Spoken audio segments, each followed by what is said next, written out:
We're coming to you live from the Holiday Inn in Liverpool, New York. And my name is Bill Calogero. I'm joined with Eric Botcher, and we're about to bring you JKJ Championship Promotions, Finding the Next Champion #3, a great local card. And we'll get into the card here in a little minute. It's being brought to us, thankfully, by LDL TV, BillyCBoxing.com, JKJ Championship Promotions. We also have Ralph's Collision, George A. Knowles and Son, and Tony Graziano's Restaurant in Canastota, New York. Joining me, Eric Botcher. Eric, we have a good local card that we're featuring today. A couple of young, undefeated prospects in the main and co-main event. What's your thoughts, real quick? Well, Billy, you and I were talking about this today. These shows are very much needed. They're the lifeblood of boxing. They're the real backbone of boxing before you can get to the championship.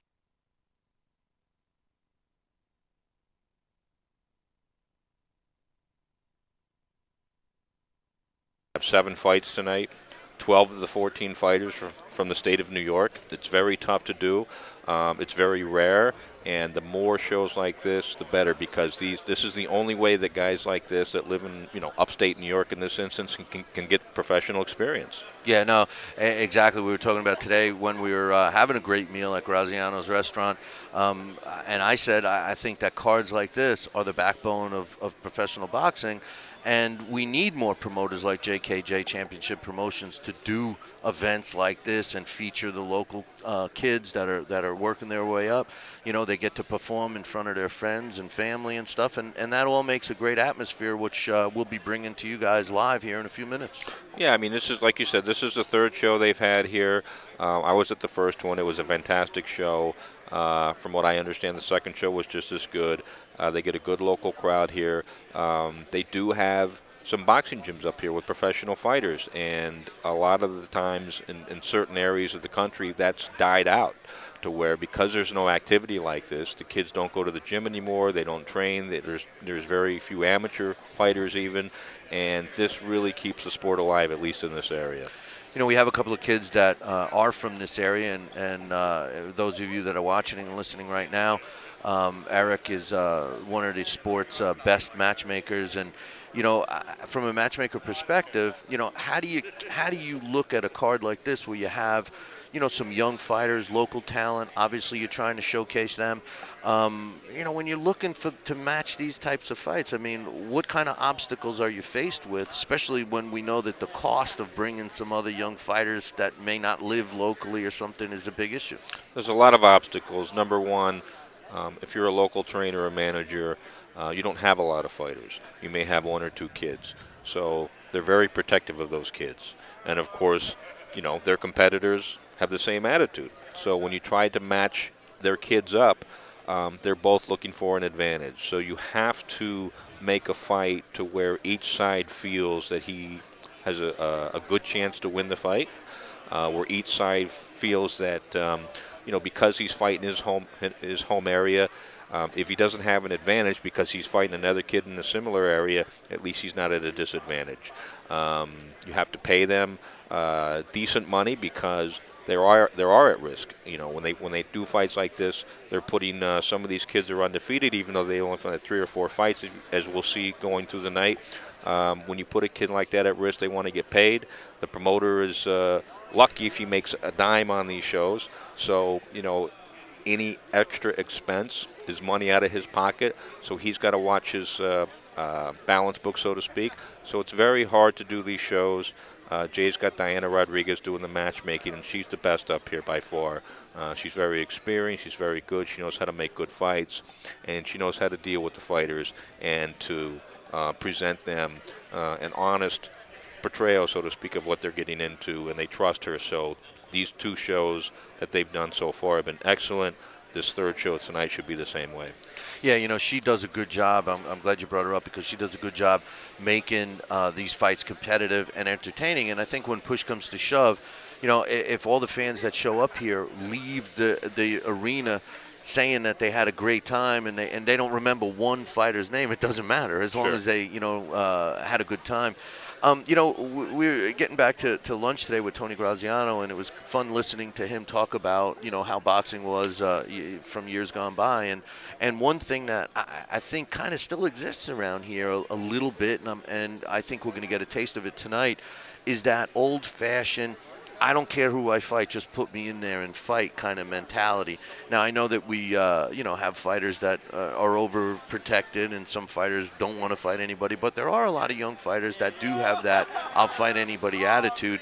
Do you think that that's important, that we get a pool of young fighters that think that way, or do you think people are thinking too much like, a Floyd Mayweather type guy who's, in a big money fight, and that's all they're concerned about is money and being safe? Well, I think that is important, but also that attitude is important on the people that are handling them, because the fighter may be willing to fight anybody and may want to fight as often as possible. But if the person who handles him, whether he's the manager or the trainer, the father, whoever it is, if they don't have that attitude and they're overprotective of the fighter only fights once or twice a year. It's no way to develop a career. It's no way to develop your skill. And then they wonder why after 3 years they're still fighting 4-round fights. Right. So, look, not every fight is going to be the toughest, and not every fight is going to be a walkover. You have to have a balancing act. But the bottom line is, in order to be successful, you have to be active. You have to be in the game, so to speak. Yep. So you have to find a right medium, so to speak. And you need promoters like Jay Johnson from JKJ Championship Promotions to give them a vehicle in which to perform, which we're doing here tonight. And you make an interesting point because, it's the manager or the promoter or the trainer's job to look out for the fighter. But generally, in my opinion anyway, I think all fighters should want to fight whoever they put in front. And I'm starting to see an infusion of young fighters that they don't even want to fight. And it's alarming to me because that pool of fighters, the future of boxing could be hurt. Yeah, in my opinion, it already is hurt because there is no more middle class, so to speak. Sort of when you take away the layer of the top of the Mayweathers and the Pacquiaos, what's underneath? There's not a lot. There's no infrastructure, and this used to be the infrastructure. This used to be, like I said, the lifeblood of boxing. There used to be shows like this constantly. There was a lot of fighters to choose from. There was a lot of fighters that were developing, and it was in all parts of the country. So by the time they got to the level of fighting on an HBO or a Showtime, you had very good quality fighters who had 30 to 40 fights under their belt. Yep. And now you're getting guys that are winning, world titles with, 16, 17 fights. Right. Right. Now, listen. Like we talked about earlier today, these types of shows, these kinds of fighters are the backbone of the sport of boxing, and it's alarming that so many young potential fighters are choosing other sports and for various reasons. And we were talking today about the number of gyms that there used to be, the number of trainers that there used to be, how boxing could be. A career. They start off as an amateur, they turn into a pro, then they become a trainer, et cetera, which we don't have today. Is that something that, do you think, like, build it and they will come? If there were more gyms, do you think it would attract more fighters? I mean, what do you think the answer is, aside from, more promoters that are willing to put on these smaller shows? It's all economics, because if you can't make money, if you're going to lose money running a gym, you're not going to run a gym. If you're going to lose money if you devote your time training fighters, amateur fighters. You're not going to train fighters. If you're going to lose money managing fighters, you're not going to, the amount of full-time trainers and full-time managers has dwindled to where it's almost non-existent. And, like when we were talking to Tony today in the 40s and 50s, it was common. A fellow would run a gym. He would make money running the gym because of the amount of clientele that he had. He would have a number of fighters, amateur, professional, and he knew the amateurs were eventually going to go professional, and he was going to make money with each fighter. And that doesn't exist anymore. Right. One of the other things we were talking about is, the position that a commission has. And, the New York State Athletic Commission is one of the more strong commissions, similar to Nevada and New Jersey and California. Those are pretty much the biggest commissions. They run a tight ship, which is good, for the safety of the fighters. But what kind of impact do you think it has on these types of shows? Because you're obviously on the pulse of the business. You're involved with big shows that have television revenues and stuff like that, and that helps a promoter in a venue this size or bigger when they have that revenue stream coming in. But what about the JKJ Championship Promotions guys? They have to rely on local support and ticket sales, and then that's it. And how do they stay in this business when the cost of doing a show is so high? They can't, other than unless they have a fighter that they're involved with and they want to promote and get active until he can reach the next level. There's really not a reason for a lot of these fellas to do these shows. And what we see is a lot of first-timers get in because they watch it on TV. One and done. Yep, they love it. They say, hey, that looks like fun. And they realize that the amount of work that goes into it after they get into it is substantial. The cost is much more substantial than they can imagine. And they do all this work and go through all this aggravation. At the end of the night, they're the only ones that didn't have a good time, and they're the ones that lost money. Right. And we were saying today, if you break even, you pop the champagne, you're doing good. If you break even, you've done something right. And what kind of business is that? That's the boxing business. Exactly. Let's take a look at some of these young fighters that we have tonight. In the first bout, I know that Tyrell White, he's making his pro debut out of the Bronx. And he's taking on Yusel Hernandez. Now, I haven't obviously seen either one of these fighters fight on an amateur level, but some inside scoop I have, and I know you had a chance to talk to the fighters earlier. Hernandez gives me the feel that he's got a little more experience than his pro debut status might tell us. Well, Yusel is he's originally from Acapulco. And for the last 6 years, he's been coming back and forth. He had some amateur fights up here in this area. He said he had about 13 amateur fights in the New York area. But he also started when he was young in Mexico.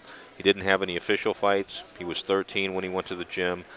He not only did boxing, but he did martial arts.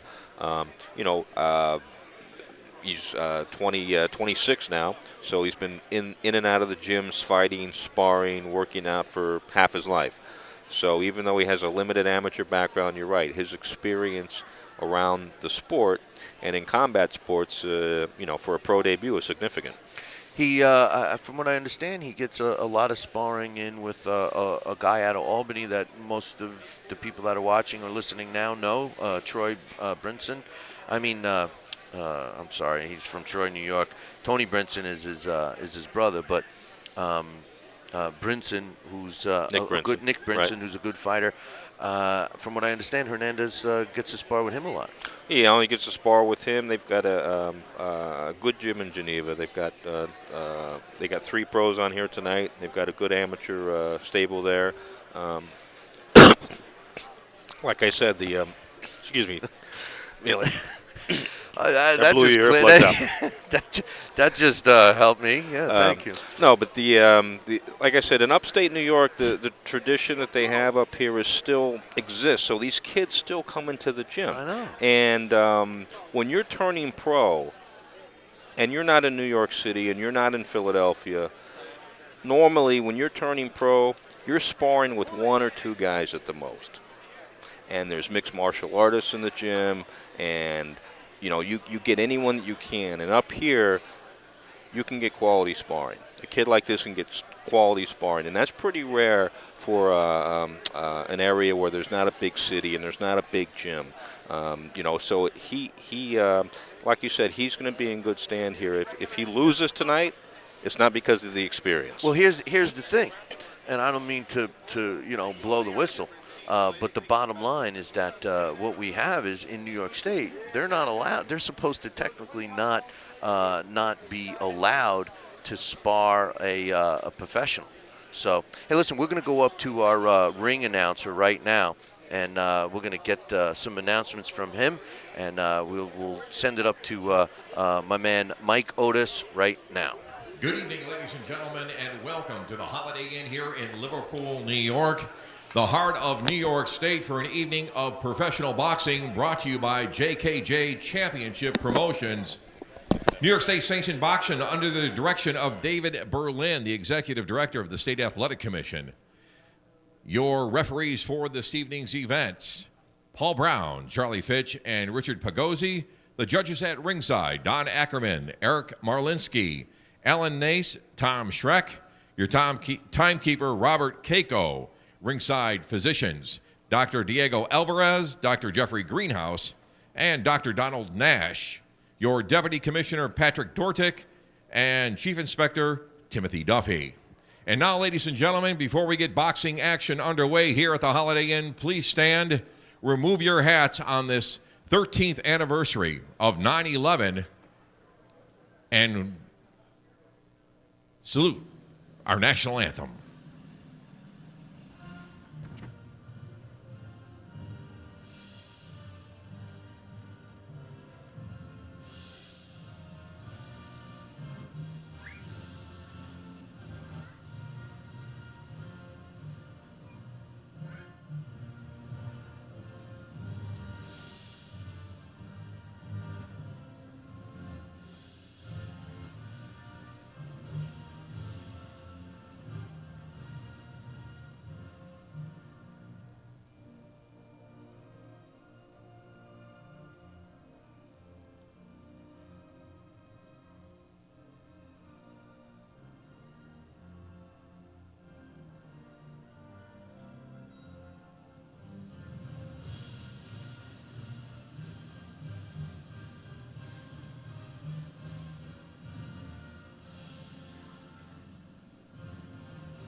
And boxing fans, if we could have a nice round of applause for all those members of our military, police department, and fire department that keep us safe and allow us to do this in this great nation. All right, fight fans, the fighters are ready, the officials are ready. Are you ready for professional boxing? Let's get our fighters in here.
All right, ladies and gentlemen, we're ready to get boxing action underway here at the Holiday Inn in Liverpool, New York. This will be bout one of the evening, 4 rounds in the lightweight division.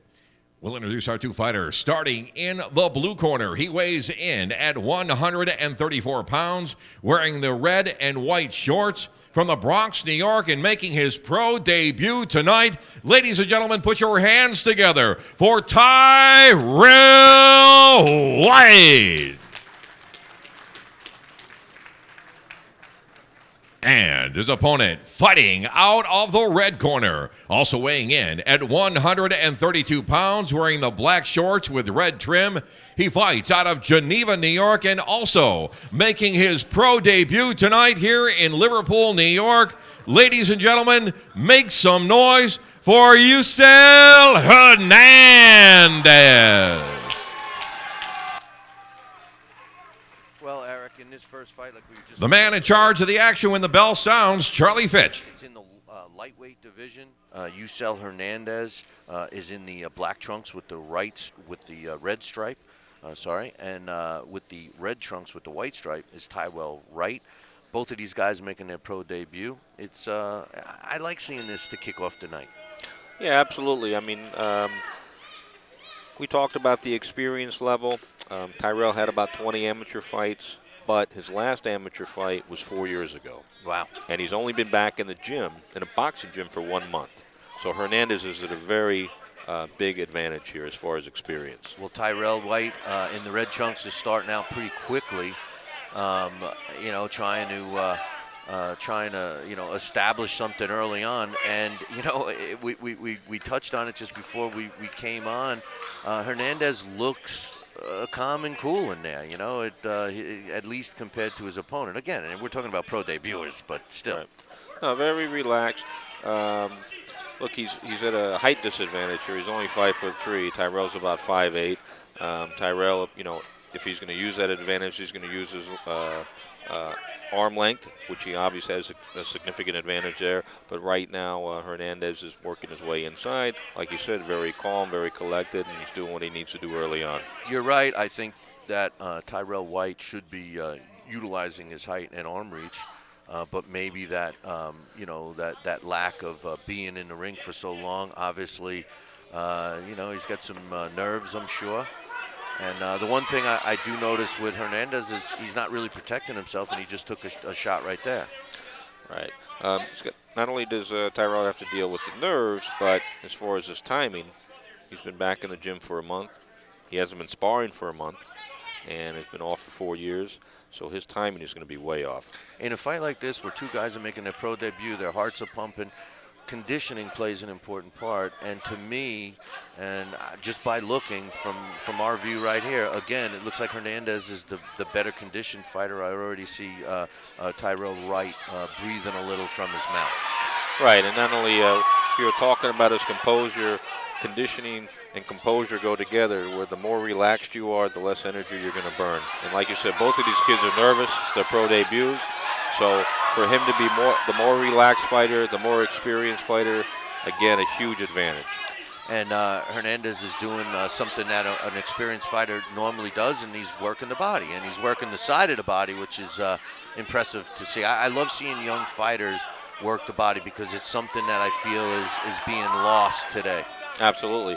Not only working the body, but he was keeping his distance. He wasn't smothering himself like he is now, but before he was getting his shots off, and he was keeping his distance so he can get more shots off, so Tyrell could not grab him. Yeah, and like you gave the accolades to Diana Rodriguez earlier, without looking at them individually, when we're looking at them together in a fight so far in this very first round of the Schedule 4-rounder in the lightweight division, entertaining. Yep, absolutely. And that's the end of the first round. I want to take a second here to thank our sponsors, because without our sponsors, we wouldn't be here. And I want to thank Tony Graziano from Graziano's Restaurant in Canastota, New York. If you've ever been up to the International Boxing Hall of Fame, you know right where Tony's restaurant is. And also George A. Nolan Sons. If you're looking for a masonry project, look no further than George A. Nolan Sons. And also Ralph's Collision. You know, if a deer jumped out in front of your car, or maybe a tree, was in your parking spot, then give Ralph's Collision a call, 315-363-6860. About to say, if a tree jumps out in front of your car, you better stop drinking. Yeah, that's right. Well, around here, we got we have a lot of deer. That A lot of like moving to, trees. Yeah, the trees move too, but the deer like to race the cars. We're getting ready to start the second round of a scheduled 4-rounder in the lightweight division. Yusel Hernandez is in the black trunks with the red stripe, and Tyrell White in the red trunks with the white stripe. Unofficially, I didn't technically score it, but I think Hernandez won that first round, although White started off kind of sharp. Yeah, White started off sharp, and he actually ended sharp. He landed some good blows at the end, but you're right. I believe Hernandez controlled most of the round and definitely won the first round. See, now in this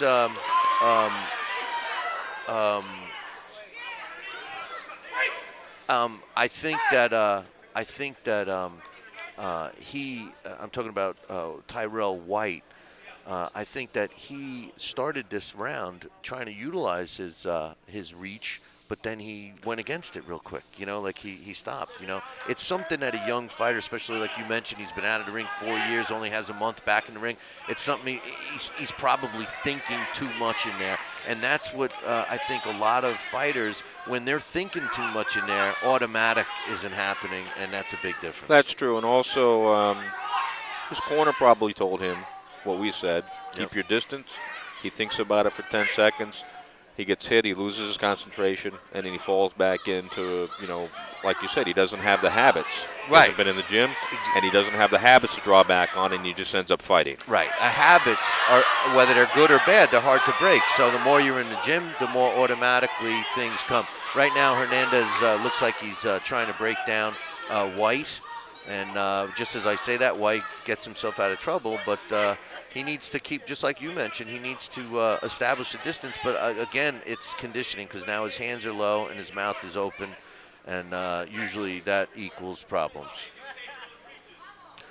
Hernandez, if he keeps on the body, he's going to find those hands down more and for longer periods of time, and he's going to have more success coming upstairs. Hernandez has got a compact body. I always, one of the first things I look at in fighters is their legs, and I look at Hernandez. He's got a solid pair of legs right there. Yeah, I like the way he's working the body. Nice uppercut. He's working the body well. He's, you can tell that he's been instructed. He's breaking his opponent down. He's not really looking to just land that one KO punch. And it seems that he has a game plan, and he's following it. Yeah, a fighter, look, with his limited height, so to speak. I can relate to that. Exactly. There was a kid in the 80s who fought on TV quite a bit named Frankie Warren. Oh, yeah. Who was actually smaller than Hernandez, fought at 130 pounds. He was 5'1.5", but he fought with the same style, bobbed and weaved, made himself a hard target. And fight smaller. Yep, fight smaller, and would throw the short looping punches upstairs and downstairs. And he won on he wasn't a big puncher, but he won on volume. And Hernandez, if he's going to have success as a pro, to me, he's got to do the same thing. He's working very well, but he's going to have to win on volume. He's not a big puncher. White just connected with a solid left that actually stopped Hernandez in his tracks. So, hey, maybe they got something they're working on. We'll take this.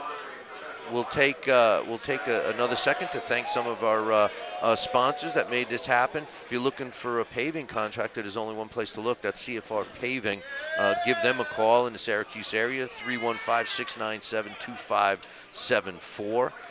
Also, if you're looking for a great children's book series, check out the Bible Tunes book series. You can check it out online, www.bibletunes.tateauthor. That's T-A-T-E author.com. So it's www.bibletunes.tateauthor.com. And thanks to these sponsors, we're able to bring this event to you live from the Holiday Inn in Liverpool, New York, which is right near Syracuse. Getting ready to start round number 3 of a scheduled 4-round fight I tell you, it's been an entertaining, evenly matched fight. I mean, I still think Hernandez has got the edge unofficially for me, but you can't really say it's not an entertaining fight, Eric. No, I mean, it's just what we talked about beforehand. These are the types of fights. When you pay your $40 to come in here, this is what you need to see. It's exactly what you need to see. And like we said earlier, you know, whether you remember, I mean, obviously, you know, when Yusel Hernandez came in, there's a lot of people here supporting him. But, you know, whether you remember which fight it was or not, what you're going to remember is, hey, that was an entertaining fight. You know, there was a lot of action, and that's the most important thing. And I'll tell you, I got to be honest, the way White was huffing and puffing after the first round, I would have thought that we would have seen him in a lot worse for wears in the third, but he seems to have somebody just lost their mouthpiece, and it's really lost. It's on the floor because it just bounced off one of the judge's legs and hit the floor, so they're going to need their spare mouthpiece here. Unless you're going to crawl under that table and get it, Eric. Not at this point. No. Look, White is picking his spots here, Billy. He's landing his shots. He's getting outworked, but he's still hanging in there. He ties up what he needs to catch a breath. And when he comes out of here, you'll watch, he'll punch again and he'll land. Like you said, when he punches, he lands.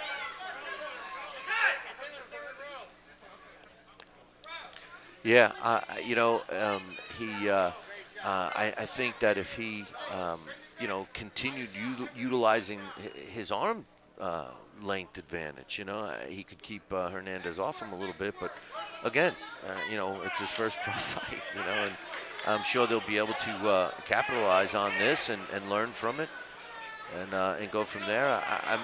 I'm glad that both of these fighters still have as much energy as they appear to have at this point of the fight.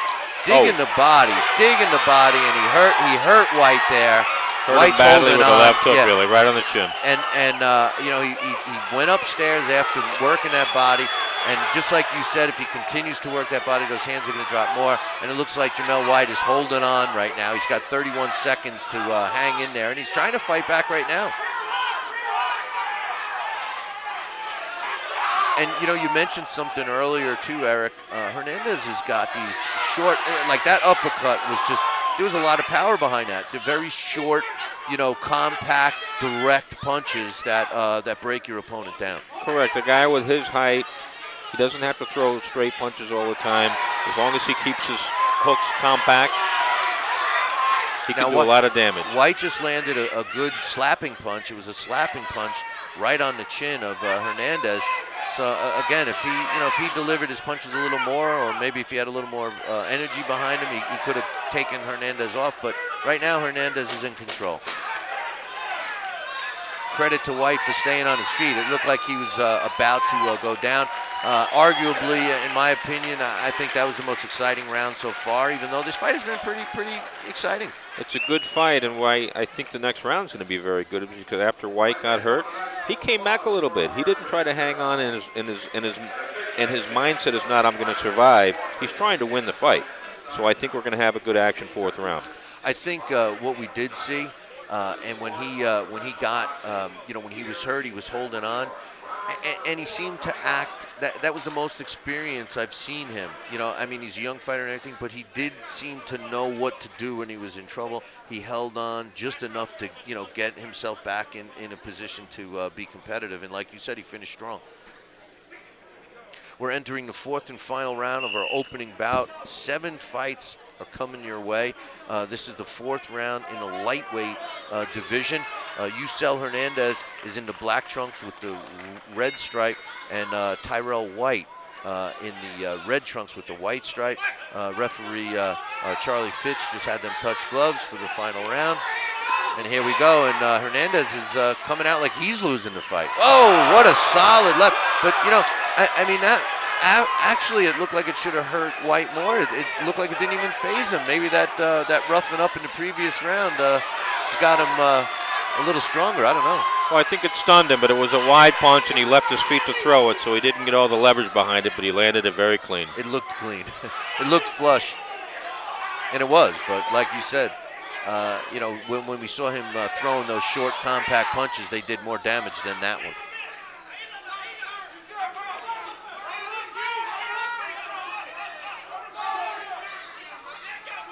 You know, a lot of young fighters feel that when they're fighting 4-round fights, why work the body? I think they should watch the tape of this fight to see why.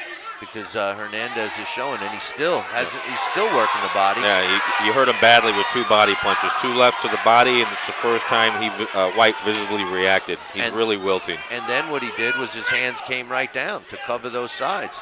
And when that happens, you know, he leaves his jaw open. 4th and final round of our opening fight of the night. JKJ Championship Promotions. We're coming at you from the Holiday Inn in Liverpool. I'm Billy C, joined with Eric Bottcher, and we are in a very entertaining first fight. Now, just as we say that he's wilting, he comes back with 2 good shots of his own. Took about 30 seconds, got his bearings back, and you know, credit to him, he's still in there trying to win. He's still trying to win the fight. He's not just punching to keep him off. He's punching to hurt him. Well, he came a long way. We're in Western New York. He's from the Bronx. It was probably a good 5-hour drive for him, at least. Probably more. He must sense that he's, at least unofficially, down on our scorecards. And he just landed a body shot earlier, too, that landed. But Hernandez doesn't want to stop. No, what makes this great is Hernandez, as much as White is trying to desperately turn the fight around, Hernandez, who knows that he's winning the fight, trying to get a knockout. That's right. You know. And this is where the possibility of him sparring with a guy like Nick Brinson can help him. I'm talking about Hernandez.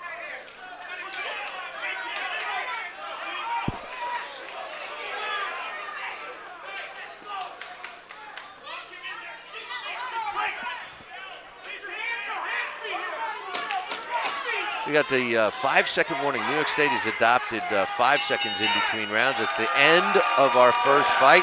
We'll get our official announcement from our ring announcer with the scores. I personally think it's going to be a unanimous decision for Hernandez. What's your thoughts? Well, I don't score the fights, but in watching them, I gave all 4 rounds to Hernandez. Obviously, the judges are concentrating more on, you know, the particulars and how to score a fight, but just the impression that I get was Hernandez, even though the fight was competitive, won every round.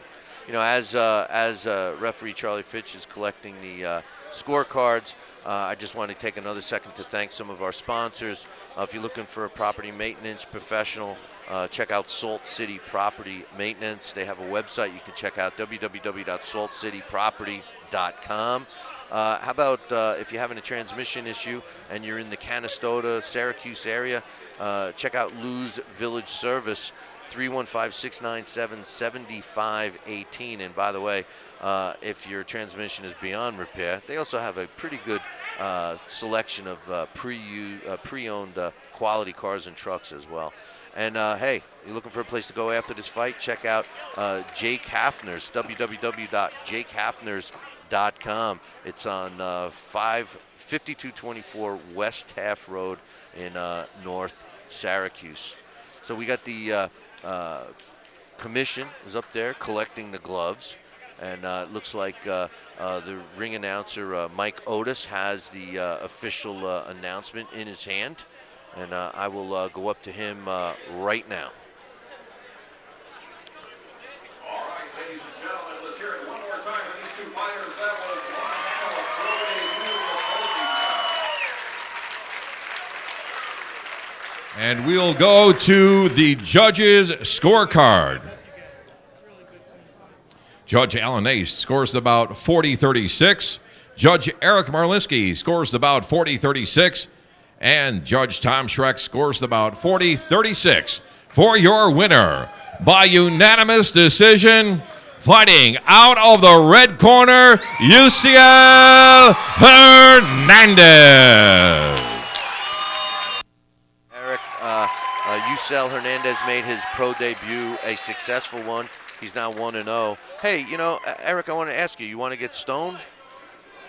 I don't do that, Stone, Billy. not that kind of stone. I don't do It's that. called Kinsella Quarry. They specialize in crushed stone, dirt, fill, topsoil, all that stuff. If you need any of those services, give them a call, 315-637-3390, or they got a website, thkinsella, that's KINSELLA.com. Coming up in our next fight, Eric, we got another good one. This is in the heavyweight division. Everybody likes to see the heavyweights. Paul DeLong is making his pro debut. He's out of the same gym as Yusel Hernandez out of Geneva. And Raymond Santiago, who's 0-4 out of Amsterdam, New York. You know, I've gotten to see this guy fight several times. He's an exciting fighter. As a matter of fact, you saw him at the Turning Stone. He fought. He bleeds a lot, and he has a tendency, and I don't mean that in a negative way, but he has a tendency not to throw punches till like the second part of the fight. You know, I think conditioning is an issue, but he makes an interesting fight when he steps in the ring. Yeah, he fought on one of my shows that we did at the Turning Stone. So, very nice kid. He and Paul DeLong, who's making his pro debut, who, like you said, is from Geneva. They've been fighting, even though they're very inexperienced, along with a pro debut. Santiago with 4 pro fights. They both have been fighting more than 10 years. They've just been in and out of the gym. There's not a lot of heavyweights up here. They haven't been very active. They each had less than 15 amateur fights. So this could be a very good match. And you have one guy who obviously wants to pro debut with a win, and another guy who thinks, hey, this is my 5th pro fight. I got to win. I can win this fight, right, because this fella, he's got less experience than I do. Well, one thing, I will say this, you know, when you look at these two fighters, you're not going to see a couple of chiseled heavyweights. You know, you're going to see heavyweights, but they're not chiseled. But they both come to fight, and Raymond, who's in the ring right now, he's going to be fighting out of the blue corner. And I don't mean this negatively, because I honestly think that he looks, actually, the last time I saw him was a couple of months ago here, and he looks like he lost a few pounds. You know, I got to double check after the fight, but you know, he weighed in when I have I was at the weigh-in yesterday, and he weighed in at 234. 230 was it? I thought it was 236. But what did I do with my Ray? Yeah, 234. 234. So I'm almost convinced that he weighed a little more in his last fight. Hey, real quick, if you're looking for a realty team, look no further than Peter Denny, the Peter Denny team, 315-247-1910. Both fighters are in the ring right now, and I'm going to go up to ring announcer Mike Otis here in a second, as soon as he looks over this way. But we're ready now. All right, ladies and gentlemen, we're ready to go with bout number 2 of the evening here at the Holiday Inn in Liverpool, New York. Let's introduce our 2 fighters. We'll start in the blue corner. He weighs in at 234 pounds, wearing the black shorts with red trim. He fights out of Amsterdam, New York, and enters the ring with no wins, 4 losses, and no draws. Ladies and gentlemen, make some noise for Raymond Santiago.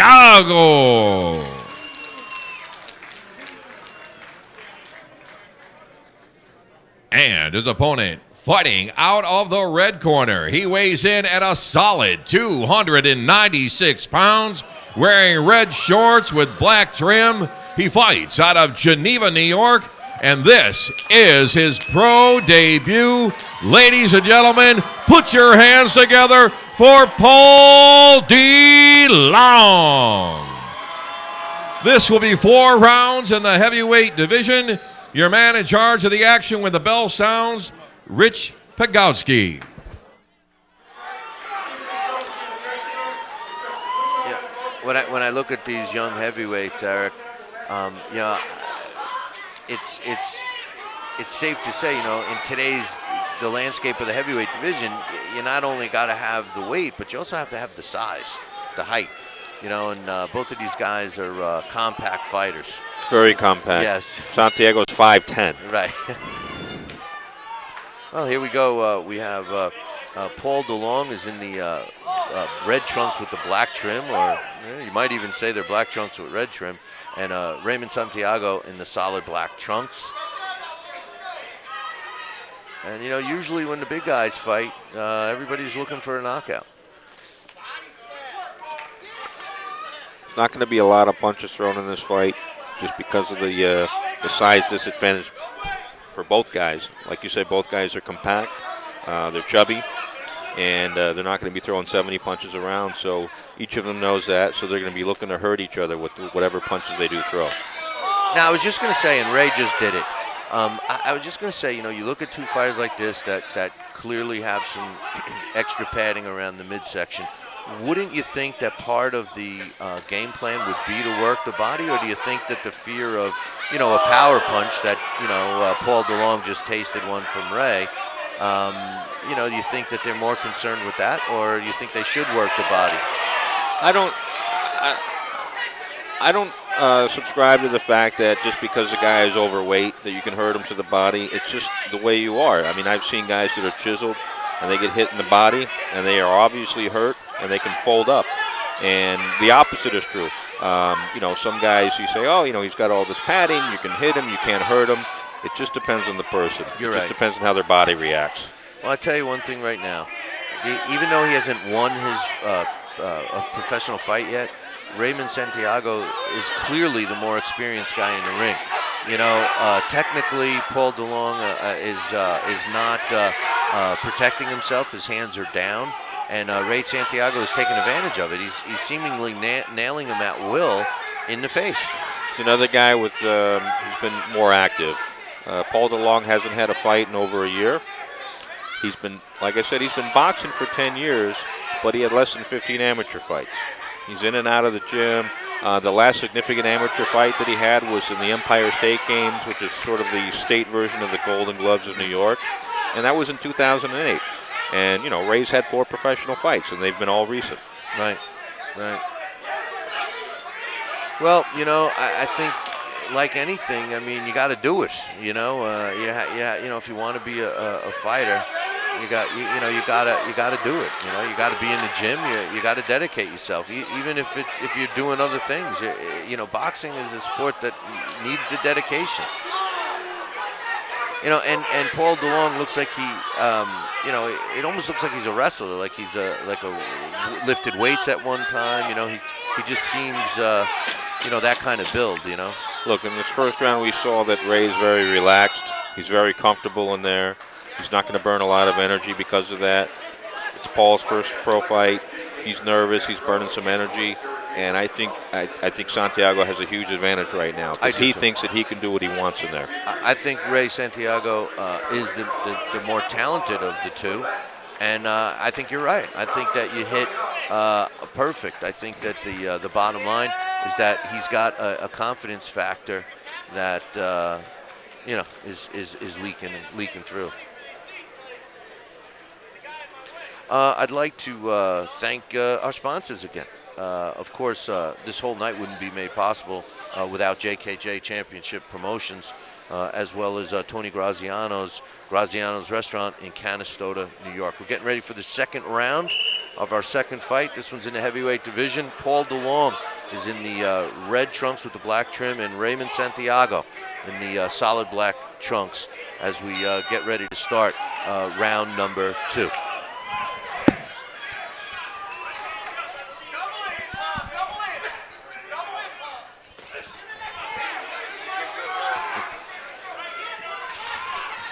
And just like you said, Eric, you can see the confidence factor with Ray. Yeah, look, what DeLong has to do is he has to land one big shot to turn this fight around and to get into the fight and get himself into the fight, so to speak. Because right now he knows he's behind. He knows the guy is toying with him a bit, and that can get discouraging unless you land something good. But, you know, the one thing that you know, and I hate to sound like a broken record, but the one thing that's glaring to me is how low DeLong keeps his hands. I mean, it's very hard for him to protect himself when his hands are down there like this. And Ray sees it too because he's clearly trying to capitalize on that. You know, when a fight's this close to us with these kind of guys, you just hope that the ropes are strong.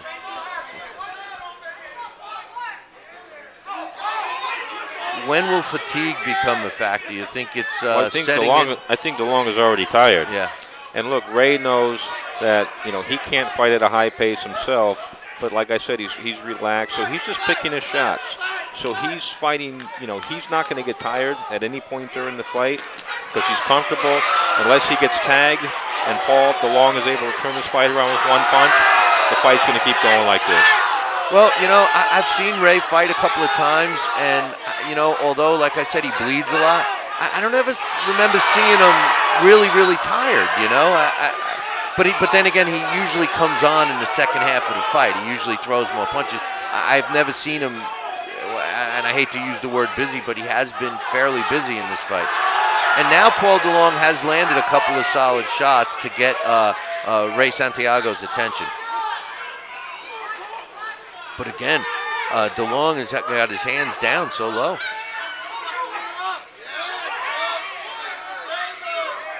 Like I said, Raymond's never been ahead in a fight before. Let's see how he handles it. Yeah, well, he's looking for his first win. I have him listed as 0-4. I have another sheet that has him listed as 0-5. And to be honest with you, the last time I saw him, I thought he won the fight. So I thought he was, looking for his second win. So I'm confused, but again, another evenly matched fight. Nobody's getting blown out here. I think you're right. Paul DeLong is gasping for air. And a fighter like Ray, if he had a little more experience, he'd be snapping that jab out a little more. Because Paul DeLong is ready to receive it. I mean, this is where being a nice guy is a disadvantage because Raymond is a nice guy, and he could put his foot on the gas a little bit and not necessarily take Paul DeLong out. Paul DeLong is a 296-pound man, and Ray might not have the power to get him out of there. But if he steps it up, he could wear him out, and he could stop him. Right. Again, I want to take a minute to thank our contractors. If you're looking for any, our sponsors, if you're looking for any paving contractor, look no further than CFR Paving. Give them a call, 315-697-2547. And hey, listen, if you need any insurance, check out WMJ Fagan & Sons Insurance. They've been giving personalized insurance for over 100 years. Find out why. Give them a call, 518-272-3471. And I tell you, another interesting fight. As we get ready to enter our third round of a scheduled 4-rounder in a heavyweight division. Unofficially, I think that Ray is winning this fight. But I think you're right. Let's see. Is he going to take his foot off the gas? He's starting to talk a little smack to Paul DeLong, and Paul DeLong, I think, is biting and trying to talk back, and we'll see what happens. Somewhere, you know what, Eric? You know what keeps popping into my mind? Joey DeWedgeko for some reason. And I don't know if. Well, look, these guys might be making dinner reservations with each other afterwards. Right. And speaking of dinner reservations, check out Graziano's Italian food. It's a knockout. Right in Canastota. Tell Tony Billy C sent you. 315-697-7690.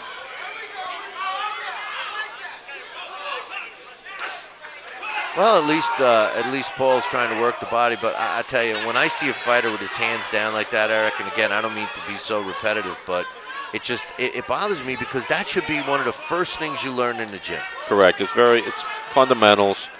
When you don't have your fundamentals down, it's hard for you to win a fight. Right. You made an interesting point earlier. We're at a stage in a fight now where Ray Santiago has to know how to win a fight. He's been losing close fights. His output level has been questioned.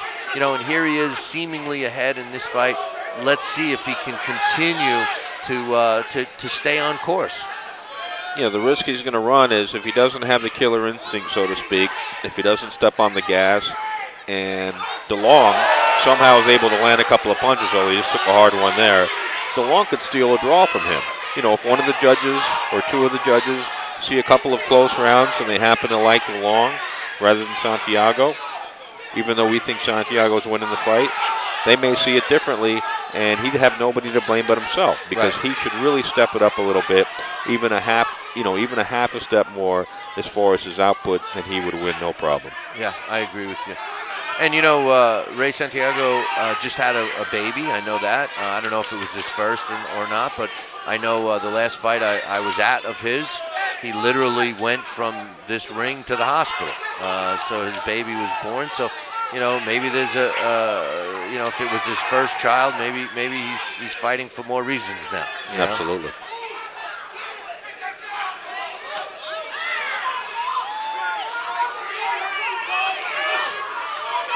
Well, again, nobody's overwhelming. Neither one of them are overwhelming each other. They both seem to also not mind taking a breather. But we'll see. Like you said, I think Paul DeLong is more tired than Ray. And not only that, look, Ray is not punching as much, but every time Raymond Santiago punches, he hits Paul DeLong every single time. Yeah, no, I mean he's got a better jab, and listen, you're looking for a Mason contractor, check out George A. Nolan's Sons, 315-732-3165. And by the way, they do all general contracting, but they specialize in masonry work. And like I mentioned earlier, don't look any. If you're looking for a children's book series, check out Bible Tunes. It's written by Erin Nelson, and she does a really good job. So if your kids or grandkids, or even if you know Floyd Mayweather and you want to get them a good children's book series, check out Bible Tunes. www.bibletunes.tateauthor. That's TATE author.com. You're saying Floyd Mayweather wouldn't be reading his children books? Well, don't get me started. Don't make me say what he's probably doing in front of his children. But it's all based on some accusations that 50 Cent made recently. Here we go, fourth and final round in the heavyweight division. Paul DeLong making his pro debut. He's in the red trunks with the black trim. And Raymond Santiago in his fifth pro fight, looking for his first professional win in the solid black trunks. Like I said, Eric, I'm not an official judge, but I see this as a unanimous decision, at least at this stage of the fight. Even if you've given Paul DeLong the benefit of the doubt, you've maybe given him one round.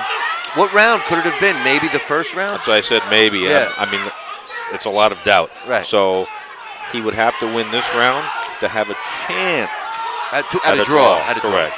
Right.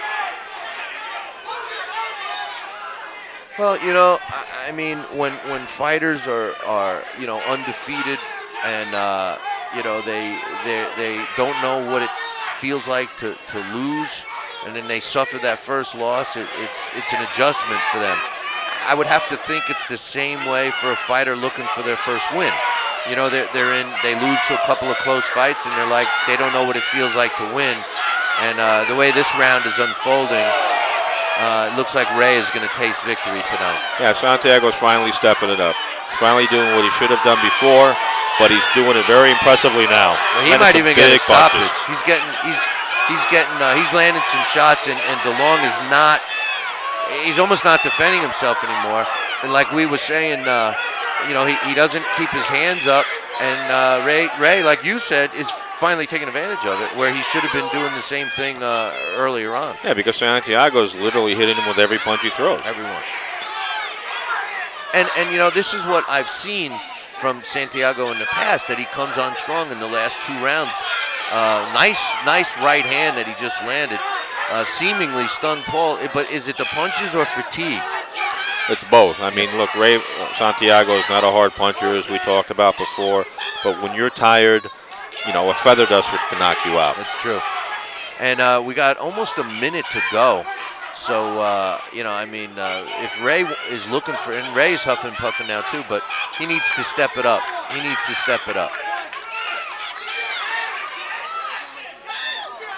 That was the first time I saw Paul DeLong put his gloves up.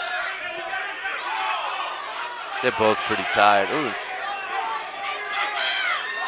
And at this point, you would think DeLong has got to be thinking knockout, but he's just too tired to, you could tell that his arms are just heavy, Very game. He could have packed it in about a minute ago when he was getting pummeled. He's trying, but he just has nothing to get Santiago out of there with. We got, for some reason they sounded the bell. I didn't hear it. We got a replay here of a solid shot from Santiago that, it wasn't that solid. There's a solid shot, an uppercut, overhand right. He landed a couple there, but as you can see from the replay, Paul DeLong was tired in this fight, Eric. Billy, I'm just counting the punches. He threw 11 punches, 13, 14. He's landing all of them. Right. I mean, he's not landing everyone clean, but he's making contact every time, not with the gloves, not with the arm, because like you said, he wasn't holding up his gloves or his arm to protect his face. Yeah, I think this is going to be another unanimous decision.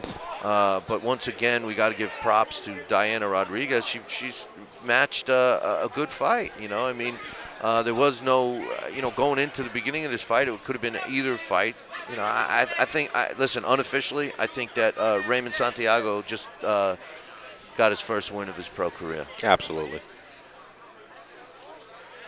Glad you could join us. I'm Billy C, joined with Eric Botcher, and we're coming at you live on BillyCBoxing.com, JKJ Championship Promotions. This whole event is being produced and distributed by LDL TV. Glad you could join us.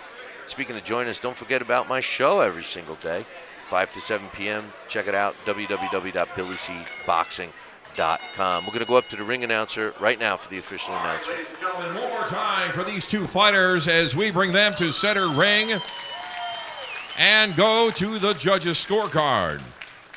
Judge Don Ackerman scores about 40-36. Judge Alan Nace scores about 40-36. And Judge Tom Schreck scores about 40-36 for your winner by unanimous decision. Fighting out of the blue corner, Raymond Santiago. Career, Eric, and I'm sure that's something that he's been waiting for a long time. And I think, I agree with the judges. It was all 4 rounds went to him. Not only that, it's nice to see because normally a fella in his position who's 0-4 and who's had a couple of close, tough losses, they're not going to get fights like this where they're going to have an even or better chance to win the fight. They're going to be used, quote, as the opponent. You're right. Against a guy 1-0 or 2-0 who had a 50 to 100 amateur fights. And after 6 or 7 fights, when he hasn't won, he's discouraged and he's out of the game. This will help. This will help him out, and he'll continue his career. And hopefully, he has more fights like this. Win or lose, he's competitive, and that's what you need at this level. All right, listen, we're going to take a short break. We'll be back in about 2 minutes. The Denny team, Central New York's premier realtors, have been serving the Tri-County area for the past 3 generations. We specialize in residential, commercial, investment properties, land and farm sales, as well as relocation. The Denny team brings added value with staging services, virtual tours, and enhanced web presence, giving you as our client the best and most modern technology available to help you buy or sell property. With an average of 100 transactions per year, the Denny team is able to stay on the cutting edge of the ever-changing financial market, which helps our clients sell their homes or properties quicker and easier. And no one works harder or more tirelessly than the Denny team to bring your home from listing to closing. With hundreds of satisfied clients throughout the region, the Denny team is proud of each and every incredible client we assist in the home buying and selling process. Stop in today and see us. We're located at 601 Lakeport Road, Suite 1 in historic Chittenango, New York. Or call us today and let's discuss how the Denny team can help you realize your dreams. The Denny team is your team in Central New York. Ralph's Collision, located in Oneida, New York, has been serving the Central New York community for over 48 years. A family-owned business, Ralph's Collision uses only the highest quality, factory-authorized parts and paint products for all your automobile repairs. From small dings to major collision repairs, Ralph does it all. We accept assignment from all the major insurance carriers and handle all the paperwork to make your claim experience the best. And we take the time to do the job right. Ralph's Collision is located at 1673 Genesee Street at Five Corners in Oneida, across the street from Walmart. Look for the signature bright orange trucks out front, and we're open Monday through Saturday for your convenience. For a free estimate, call us anytime at 315-363-6860. When you want the job done right, think of Ralph's Collision for all your automotive collision repair needs. And we're back. Billy C here. We're coming at you live from the Holiday Inn in Liverpool, New York. JKJ Championship Promotions. They're putting on a great event. I'm joined with Eric Botcher. We're getting ready for our third bout of the evening. And Eric, I said earlier today that I think that this is going to be the most competitive fight that we're going to see. And actually, I'm wrong already, because we've seen two competitive fights. But I think this fight is really going to showcase a couple of really good, young, talented fighters. Brandon Williams is out of Rochester, New York. He's 5-0 with one draw, and he's taking on Joe Gabolo out of Albany, New York, who's 3-0 with a couple of draws. And this fight is being contested in the lightweight division. Actually, Gabolo weighed slightly over the lightweight limit at 135.2, so it's actually a junior welterweight contest. This is a step up from the caliber of fight we're going to see. Not as far as the action, but as far as the ability. Brandon Williams is probably, arguably the. We're going to go up to the ring announcer right now. All right, ladies and gentlemen, this will be bout number 3 of the evening here in Liverpool, New York. 4 rounds in the junior welterweight division. Let's introduce our two fighters. We'll start in the blue corner. He weighs in at 135 pounds, wearing the black trunks with silver trim. He fights out of Albany, New York, and he enters the ring with a record of 3 wins, no losses, 2 draws, and 1 win, coming by the way of knockout. Ladies and gentlemen, put your hands together for Joe Bolo.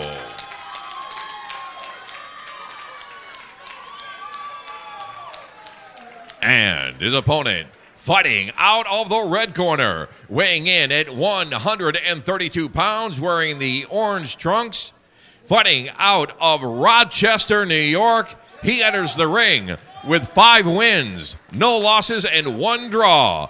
Ladies and gentlemen, make some noise for Brandon Williams. The man in charge of the action when the bell sounds, Paul Brown. I gave you detailed instructions in the back. Obey my commands. Good luck, gentlemen. Touch them up. New York, and it kind of left a bad taste in everybody's mouth. It was a competitive fight for about 2 minutes of the first round. Unintentional headbutt stopped the fight, and his opponent claimed he couldn't continue. And he's been just itching to get back in the ring, and he's got this opportunity now. The only bad part is Brandon Williams is not exactly an easy opponent. No, look, like we were saying before, Brandon Williams is probably, arguably, the hottest prospect around here as far as a 4 or 6 round fighter professionally. Definitely has more amateur experience than Gabolo. Gabolo, originally from Liberia, moved here when he was 12 years old. Where's Liberia? Somewhere, I believe, in Africa. Okay. So don't quote me on that. No, I mean, I skipped school that day, so I don't know. Yeah, I skipped a lot of school. That's why I'm in That's boxing. why we're in the boxing. That's right. So, but since he's been here, Andy Schott, who runs a great gym in Albany, who's worked with some very good quality fighters, was gushing about Gabolo. Even though he only has a limited amateur experience, he said he's constantly in the gym, constantly sparring, even teaches boxing now. That's how advanced he's become at such a minimum level of a professional experience. Well, we're in our third fight of the evening, and although we've seen 2, evenly matched, entertaining fights, it's clear that these 2 guys are much more talented than the 4 fighters we've already seen so far. Correct. And, I didn't really see a solid enough punch that just caused the mouthpiece to come out. Just a clean punch.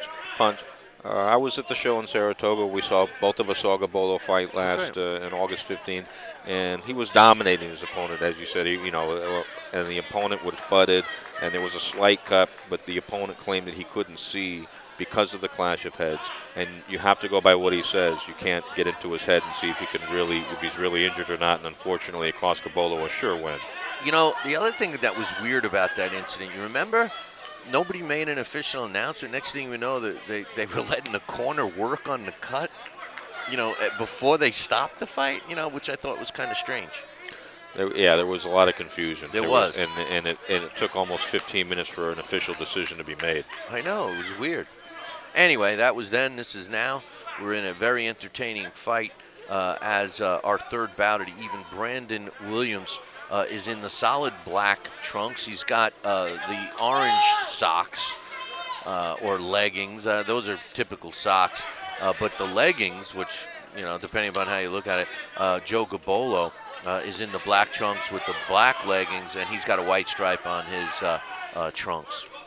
Both fighters are looking good in spurts. I mean, you're right. Brandon Williams looks like the more polished fighter, but it's a very fun fight to watch. Yeah, look, Gabolo's advantages are he's slightly stronger than Brandon, probably hits a little harder, but he's going against much more experienced guy, and the worst part about it is he's a southpaw. Well, according to our unofficial time, 3 minutes have passed. And we're just hearing the 5-second warning. New York State has adopted a 5-second warning. We're taking a break. We'll be back for the... The Denny team, Central New York's premier realtors, have been serving the Tri-County area for the past 3 generations. We specialize in residential, commercial, investment properties, land and farm sales, as well as relocation. The Denny team brings added value with staging services, virtual tours, and enhanced web presence, giving you as our client the best and most modern technology available to help you buy or sell property. With an average of 100 transactions per year, the Denny team is able to stay on the cutting edge of the ever-changing financial market, which helps our clients sell their homes or properties quicker and easier. And no one works harder or more tirelessly than the Denny team to bring your home from listing to closing. With hundreds of satisfied clients throughout the region, the Denny team is proud of each and every incredible client we assist in the home buying and selling process. Stop in today and see us. We're located at 601 Lakeport Road, Suite 1 in historic Chittenango, New York. Or call us today and let's discuss how the Denny team can help you realize your dreams. And we're back. We're in round 2 of a scheduled 4-round fight in the junior welterweight division. Brandon Williams is in the black trunks, solid black trunks. He's got white socks with orange trim on it. And Joe Gabolo is wearing the black trunks with the white trim. And he's got the solid black stockings. I don't know if you can see with the broadcast, but there is some red stripes on the top. It's a very entertaining fight. Both fighters are, they know it's only a 4-round fight, Eric, and they're fighting like it, They're both working hard, and like I said, the advantage that Gabolo has, he's trying to take advantage. He has superior power. Williams is punching more. Williams is punching from a lot of different angles that I'm sure Gabolo is not used to seeing. He's a very experienced southpaw fighter, which is very difficult for anybody to fight, even another southpaw. It's very difficult to fight.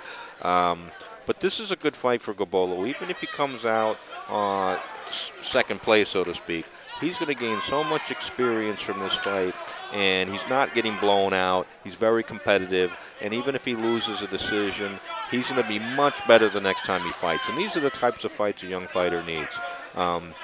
Brandon Williams has more at risk here. He's the more experienced fighter. Like Gabolo, he's undefeated. He's undefeated in 6 fights, and if he loses, that's a big setback for him because he's losing to a much more inexperienced fella. So he's taking a bigger risk here than Gabolo. For Gabolo, this is a fantastic learning experience. You mentioned Gabolo's got the more punching power, at least on paper, and he just landed a shot a minute ago that backs that statement up. And, ironically enough, Gabolo weighed more for this fight, and to me, he looks like he's in a different weight class. It looks like Brandon Williams is much bigger than him today, anyway. But both fighters are exchanging shots, and these aren't little pitter-pat punches. They are throwing and landing, like we just saw Gabolo land a solid punch. I see head movement from Gabolo, which I love to see in young fighters. Hey, these guys are trading punches. There's no doubt about it. Yeah, but Williams' experience is showing a little this round because he's showing Gabolo how valuable body punching is, because he's ripping the body, and then after he's punching to the body, he steps over it. So when Gabolo tries to counter, he's not there. Exactly, and you just saw the experience level as he turned Gabolo around. Gabolo was working on him, and next thing you know, Gabolo's the one, with his back to the ropes, and that's experience 100%. Another entertaining fight. We're coming at you from the Holiday Inn in Liverpool, New York. No, it's not where the Beatles are from. This is near Syracuse.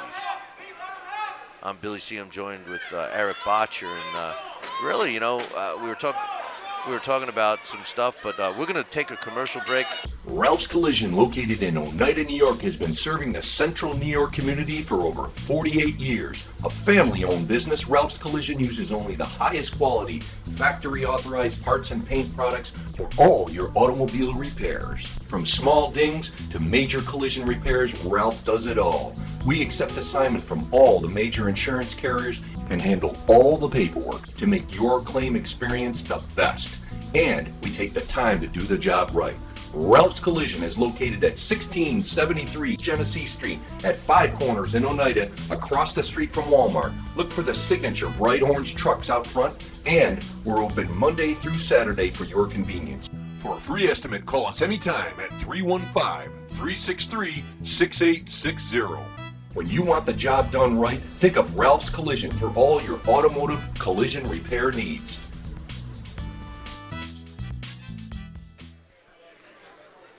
And we're back. We're in the third round of a scheduled 4-round fight in the junior welterweight division. Brandon Williams is going up against Joe Gabolo, both undefeated fighters. Gabolo's got the black trunks with the white stripe on the side, and Brandon Williams is in the solid black trunks. And a pretty entertaining fight. Eric, I think the experience level of Brandon Williams is probably winning him this fight. But like you said earlier, it's you never know what the judges are looking at. Gabolo has landed some solid punches. That's been the age-old argument. Do you score a fight for the guy who lands a couple of harder punches, or do you score a fight for the guy landing, more punches? And it's going to be the judge's preference here, because it is a close fight. I have it leaning towards Brandon Williams right now. I have Williams ahead. I mean, I think he's not only landing more punches, they're solid enough. They're educated punches, so to speak, because he's landing them everywhere. He's landing them upstairs and downstairs, and he's showing what, it's been talked about for decades in judging ring generalship. He's controlling the fight. You're right. And when people wonder what ring generalmanship is, if they watch this fight and they watch what Brandon Williams is doing, that's pretty much the closest definition that we could come by.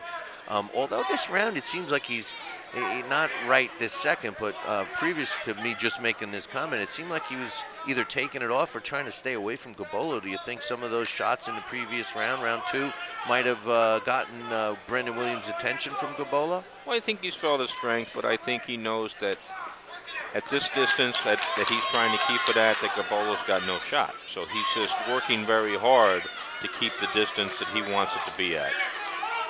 Now, both of these fighters are undefeated. Neither one of them have tasted defeat. Unfortunately, somebody's going to taste defeat today. Like you said earlier, even though Brandon Williams is the more experienced fighter, I don't think either one of these fighters are going to lose much in terms of value if they come out with the L.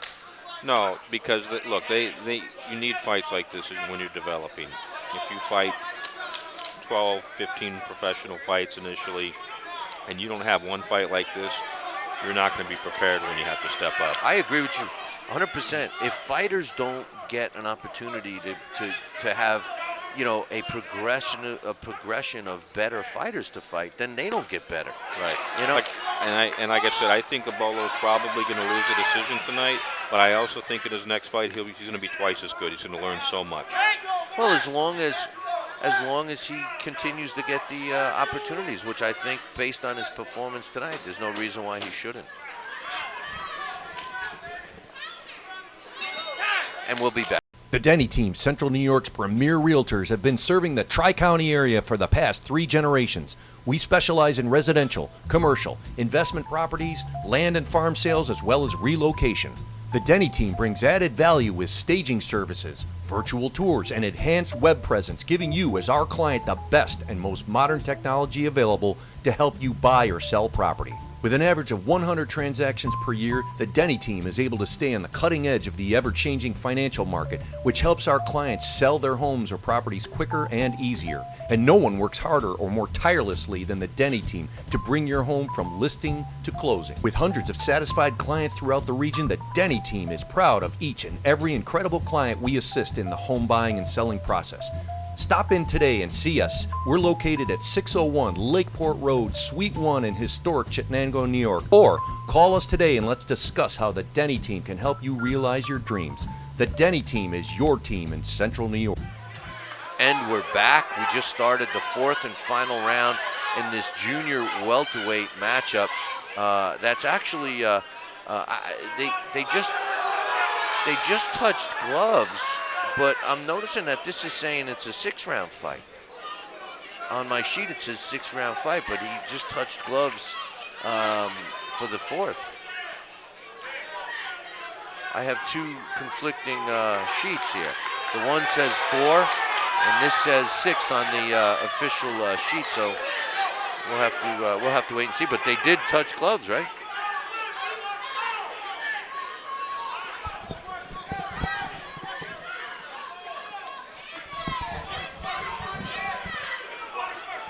Little birdie just told you 4, right? Little birdie just told me 4 rounds, and the birdie knows what she's talking about. So, last round. Thanks for Diana Rodriguez sitting ringside, the matchmaker of so far a great event here in Liverpool, New York. You know, in this fight, you know, it almost seems like this round, you know, Brandon Williams looks like he's saving a win here, you know, and I think that's dangerous against a Gabolo type fighter. I think he just, what he was doing in the second round, he's doing now. He's concentrating on keeping the distance. He's punching a lot, which is good. He's got his hands down, but he uses his legs as his defense. He keeps, you know, it is dangerous, but he's giving him a lot of angles, and he's comfortable doing that. When he stops doing that for a second, if he stops if he's late stepping over, if he loses his concentration for a second, that's when he's in danger. That's the problem. The problem with fighters that keep their hands down, it's like you just said. You said he's comfortable. He feels fluid, right? He's moving. He's using his feet. But what happens in the 4th round, you know, and you said, oh, like he did in the second round. Well, the 4th round, he's a little more tired. Maybe that distance, maybe that judgment that he's making is slightly off. And that's all it takes to get caught, especially by a puncher like Gabolo.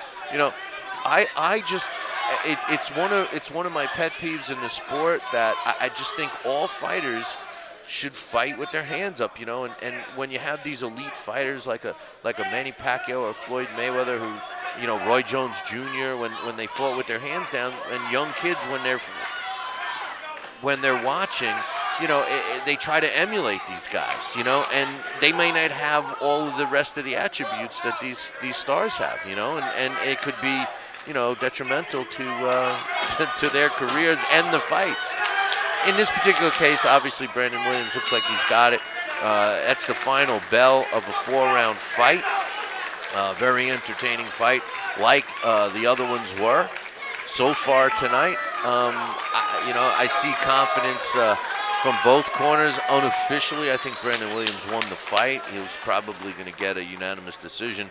But then again, you know, Eric, it's all about, you know, what the judges are looking for. If they're looking for solid punches, I think Gabolo landed some solid punches, just not enough. No, he was definitely in the fight, but Brandon Williams won this fight. I mean, I would be shocked if he didn't get the decision. He landed more. His punches were also solid. Very educated fighter. Did a lot of nice things in there. Controlled most of the action. Was never hurt. Was never made uncomfortable either.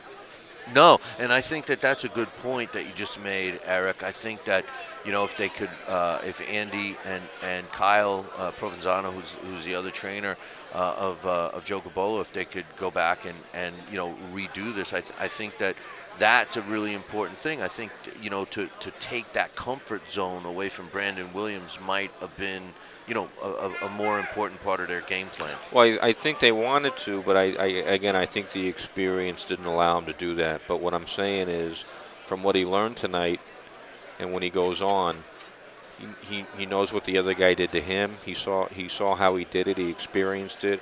He tried it himself, I'm sure, a few times. As he goes on, he's going to be able to do that now. You learn from the better fighters that you fight and the better fighters that you spar with. That's where you learn, and he learned a lot tonight.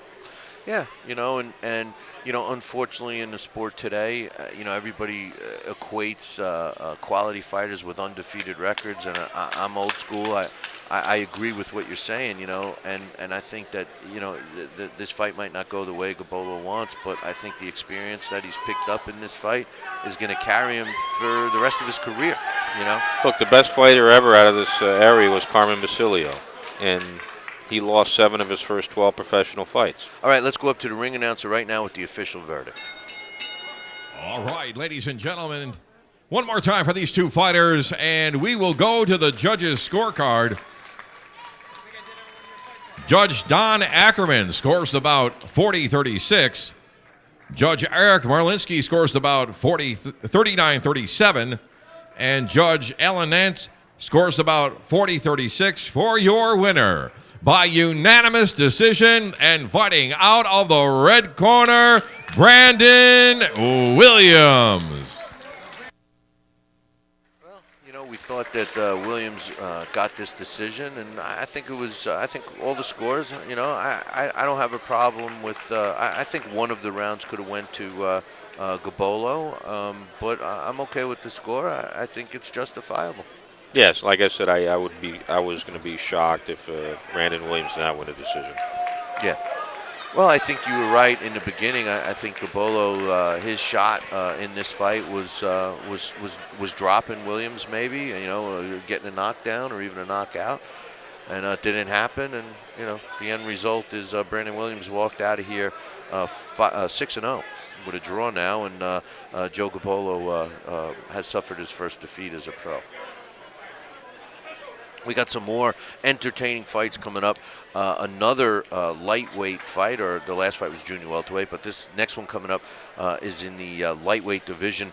Joe Schell, who I don't know if he was on that show in Saratoga or not, but I definitely saw him here once before. He's out of Geneva. As a matter of fact, I did see him in the last fight that JKJ Championship Promotions put on, and he got his first win. And he's fighting Dante Palmer, who's making his pro debut. What can you tell us about these guys? Did you get a chance to talk to them before the fight? Yeah, I mean, look, Joe Schell, who you've seen, when I talked to him, Palmer's the pro debut, so he's more of the mystery. And I asked Joe what he knew about Dante, and he just looked at me and smiled. He goes, nothing. And seemed to be very comfortable with that, didn't care.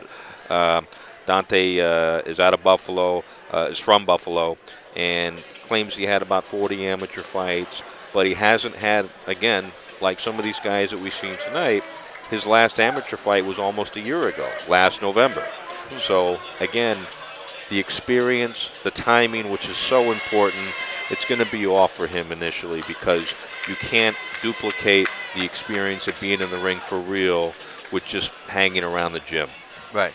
It's weird that it's been such a common theme tonight that there's been so many fighters that have been in the gym, just they haven't been in the gym lately, and it seems strange. It's the common theme everywhere. The guys are in and out of the gym because there's no shows like this, like we talked about before the show started, and they get frustrated and they have nothing to train for. Then they leave.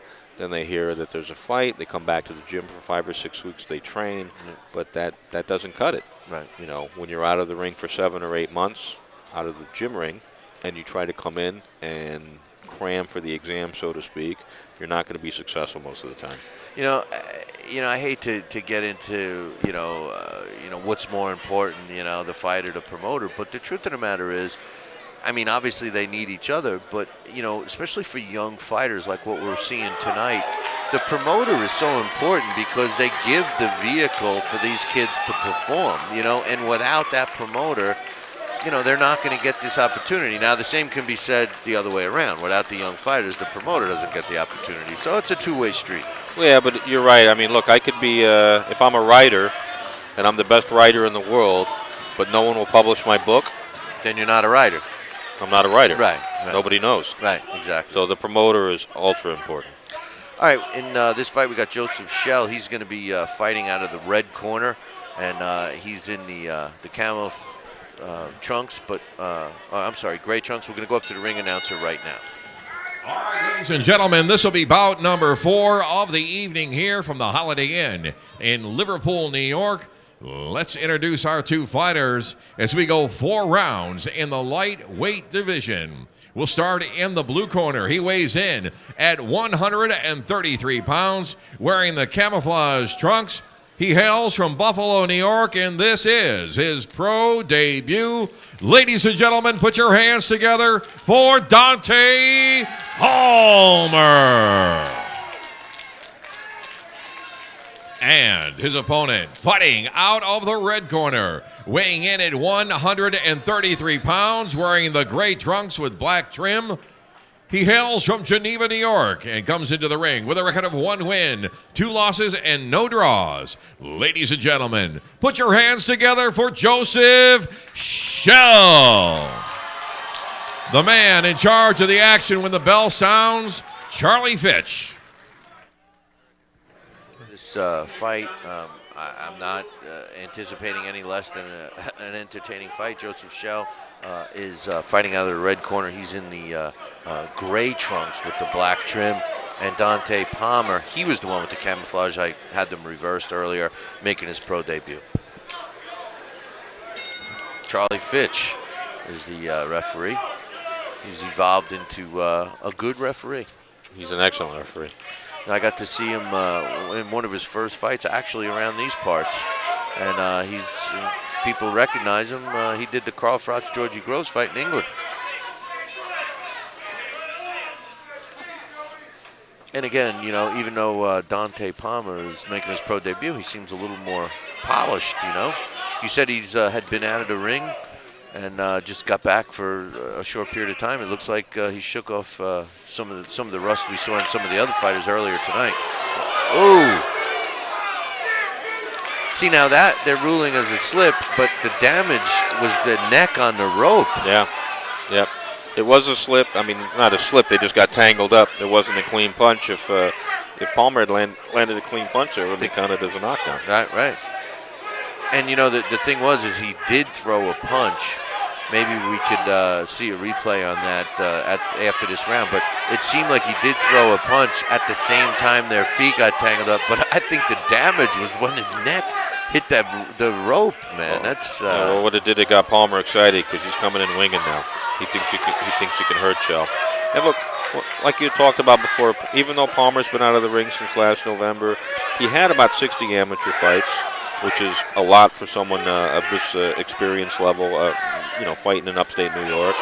And he's been boxing for 6 years as an amateur. He started when he was 16 years old. He's 22 now. So he's, like I said, his timing normally, not his timing, but someone's of his coming back after 7 or 8 months out of the ring is going to be somewhat off in the first round. But he's trying to get into the fight right away. The other thing is, and a lot of people don't realize this, there's an adjustment to go from the amateurs to the pro. Huge. I mean, there clearly is. Huge. As much as that they're trying to change. See, now that he could be disqualified for. And referee Charlie Fitch is taking control of this fight. This isn't MMA. This is boxing.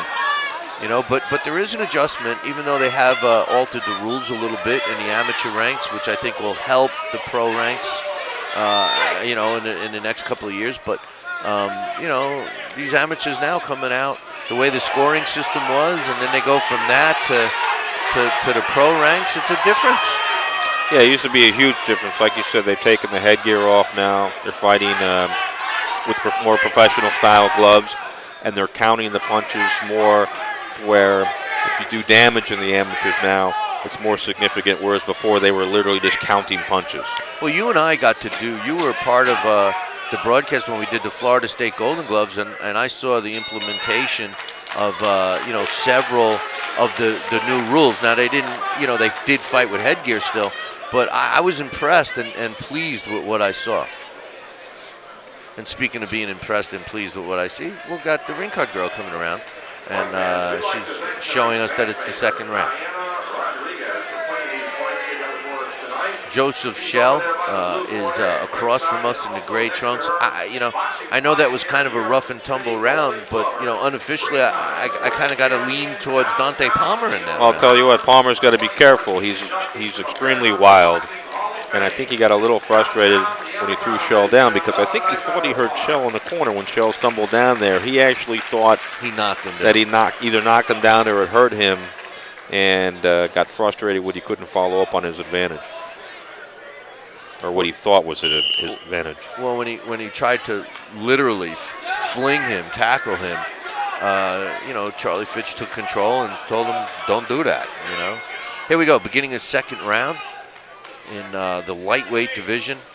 In the gray trunks is Joseph Shell, looking for his second professional win, and Dante Palmer in the camouflage trunks, making his pro debut.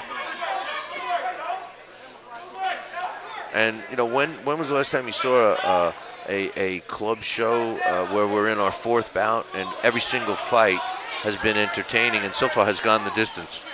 That's a good sign. Very rare. It is very rare. It is very rare, especially with the 4-rounders when you're dealing with pro debuters and fighters with 2 or 3 fights, So we're witnessing a great card. Glad you guys could join us from wherever you are. Special shout out to JKJ Championship Promotions for making this all happen.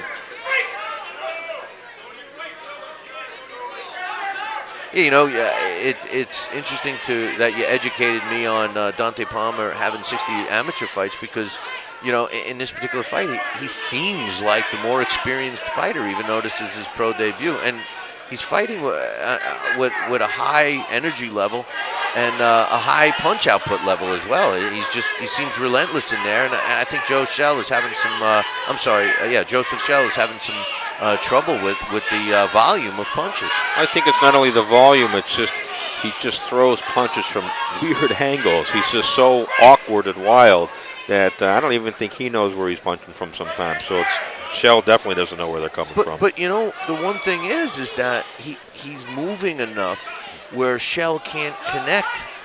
So we got to give him some credit defensively. No, absolutely. I mean, he's herky-jerky. He doesn't have smooth movement.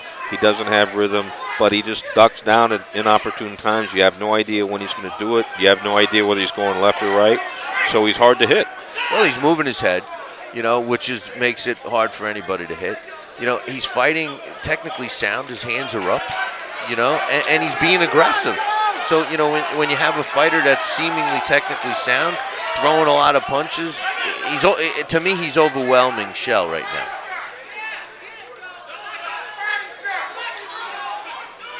I'm loving the head movement, though, Eric. He is displaying, I'm talking about Dante Palmer, is definitely displaying some head movement, and he's making it hard for Joseph Shell to establish his jab, which is the right thing to try to do against this guy. Right.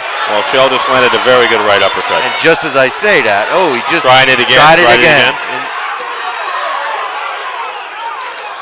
But it's all being set up from that jab that he's, trying to make a point to throw. But you see, they fall in love with something that he landed that punch, and you can't go to the well too often, Not at this level. Or maybe you can get away with it at this level and you can't at the next.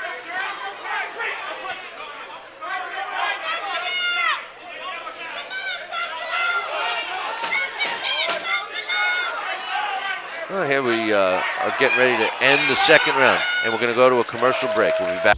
Ralph's Collision, located in Oneida, New York, has been serving the central New York community for over 48 years. A family-owned business, Ralph's Collision uses only the highest quality, factory-authorized parts and paint products for all your automobile repairs. From small dings to major collision repairs, Ralph does it all. We accept assignment from all the major insurance carriers and handle all the paperwork to make your claim experience the best. And we take the time to do the job right. Ralph's Collision is located at 1673 Genesee Street at Five Corners in Oneida, across the street from Walmart. Look for the signature bright orange trucks out front, and we're open Monday through Saturday for your convenience.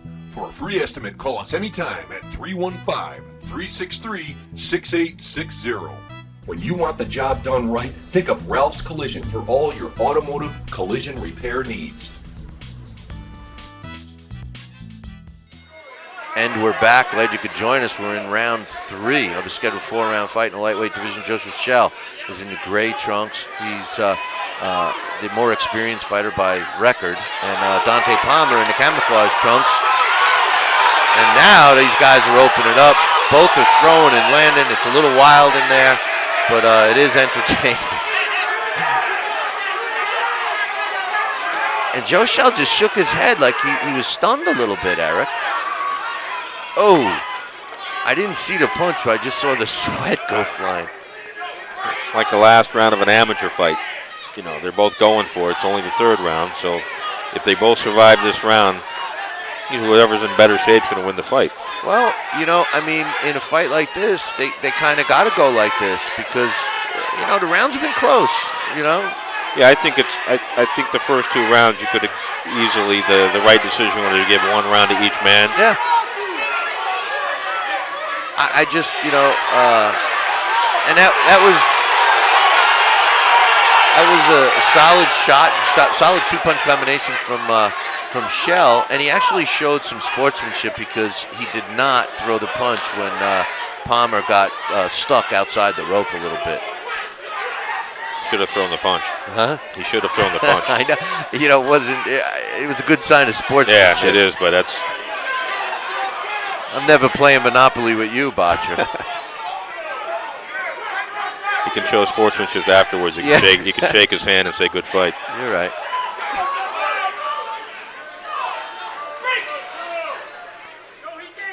You know, I've always said, you know, with a 4-round fight, you know, how can these kids get tired? You know, they're typically younger. And, another uppercut, Billy. You know, right on the chin. He's found his weakness. Oh, you know, pro debut. He learns to keep his hands up. Now he's got to learn to defend against an uppercut, right? Which you probably don't see many in the amateurs, right? Correct.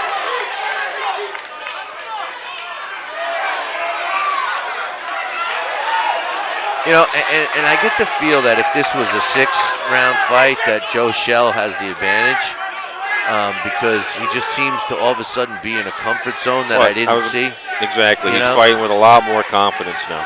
A lot more confidence. He's punching straighter. His punches are snappy. Yeah. He's actually quicker now than he was initially. Yeah. You know, it just seems like he's in his fight now. And, you know, which makes for an interesting, what the judges are looking at because, you know, those first 2 rounds could have went to Dante Palmer. And then, you know, assuming that Joe Schell picks up where he left off, we could see a draw here. Listen, we're going to be taking a short commercial break at the conclusion of this round. The Denny team, Central New York's premier realtors, have been serving the Tri-County area for the past 3 generations. We specialize in residential, commercial, investment properties, land and farm sales, as well as relocation. The Denny team brings added value with staging services, virtual tours, and enhanced web presence, giving you as our client the best and most modern technology available to help you buy or sell property. With an average of 100 transactions per year, the Denny team is able to stay on the cutting edge of the ever-changing financial market, which helps our clients sell their homes or properties quicker and easier. And no one works harder or more tirelessly than the Denny team to bring your home from listing to closing. With hundreds of satisfied clients throughout the region, the Denny team is proud of each and every incredible client we assist in the home buying and selling process. Stop in today and see us. We're located at 601 Lakeport Road, Suite 1 in historic Chittenango, New York. Or call us today and let's discuss how the Denny team can help you realize your dreams. The Denny team is your team in Central New York. And we're back. We're in the fourth and final round of another entertaining fight here at the Holiday Inn in Liverpool. Glad you could join us. Billy C joined with Eric Botcher, JKJ Championship Promotions. What a night of fights. We're enjoying ourselves here. Hope you're enjoying yourselves at home.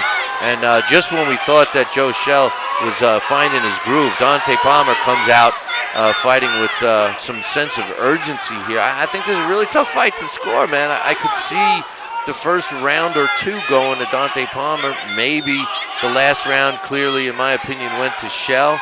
Let's see what happens in this one, Eric.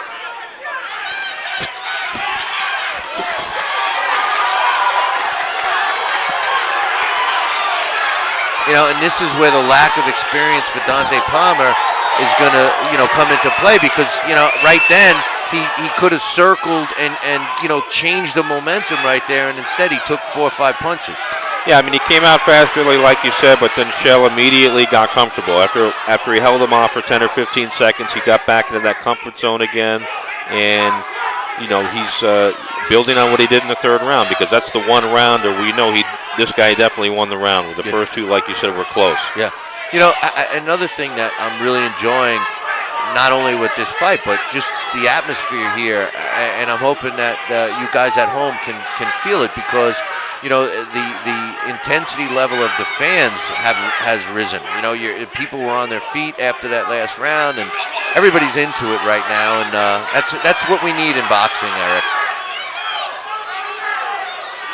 Absolutely. They're into it. The fighters, look, they can tell the fighters are into it. Even though Dante Palmer's not having a good round, he's desperately trying to turn it around. I think this is a close round. The last round was pretty, in my opinion. Joe Schell won that round hands down. This round is tougher to score because Dante Palmer is landing some hard punches. And just as I say that, Joe Schell lands a couple of shots. And I think this is the first time I've seen him go to the body this round. Joe Schell working the body of Dante Palmer, and there he goes with his punch that seems to be doing the most damage to Palmer, that uppercut.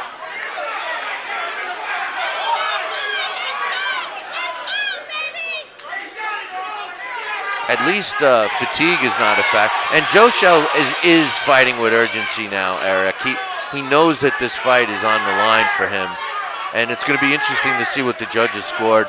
We got less than 15 seconds to go here in the fight, and we'll see what happens. But I'm not going to be surprised if this fight's a draw. I would give Schell the fight, but 3 rounds to 1. I wouldn't argue with a draw.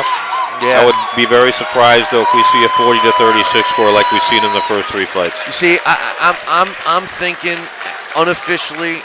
I think Dante Palmer won this fight. If anything, I think it's going to be a draw. I don't think Schell did enough to win this fight. I think at best he's going to get a draw, but that's just my unofficial opinion. I think he was sleeping for those first 2 rounds. Well, I split the first 2 rounds. I thought we both agreed that he won the third round. I thought he won the last round. I mean, Palmer was competitive, but I thought Schell, did the better work in the last round. So, yep.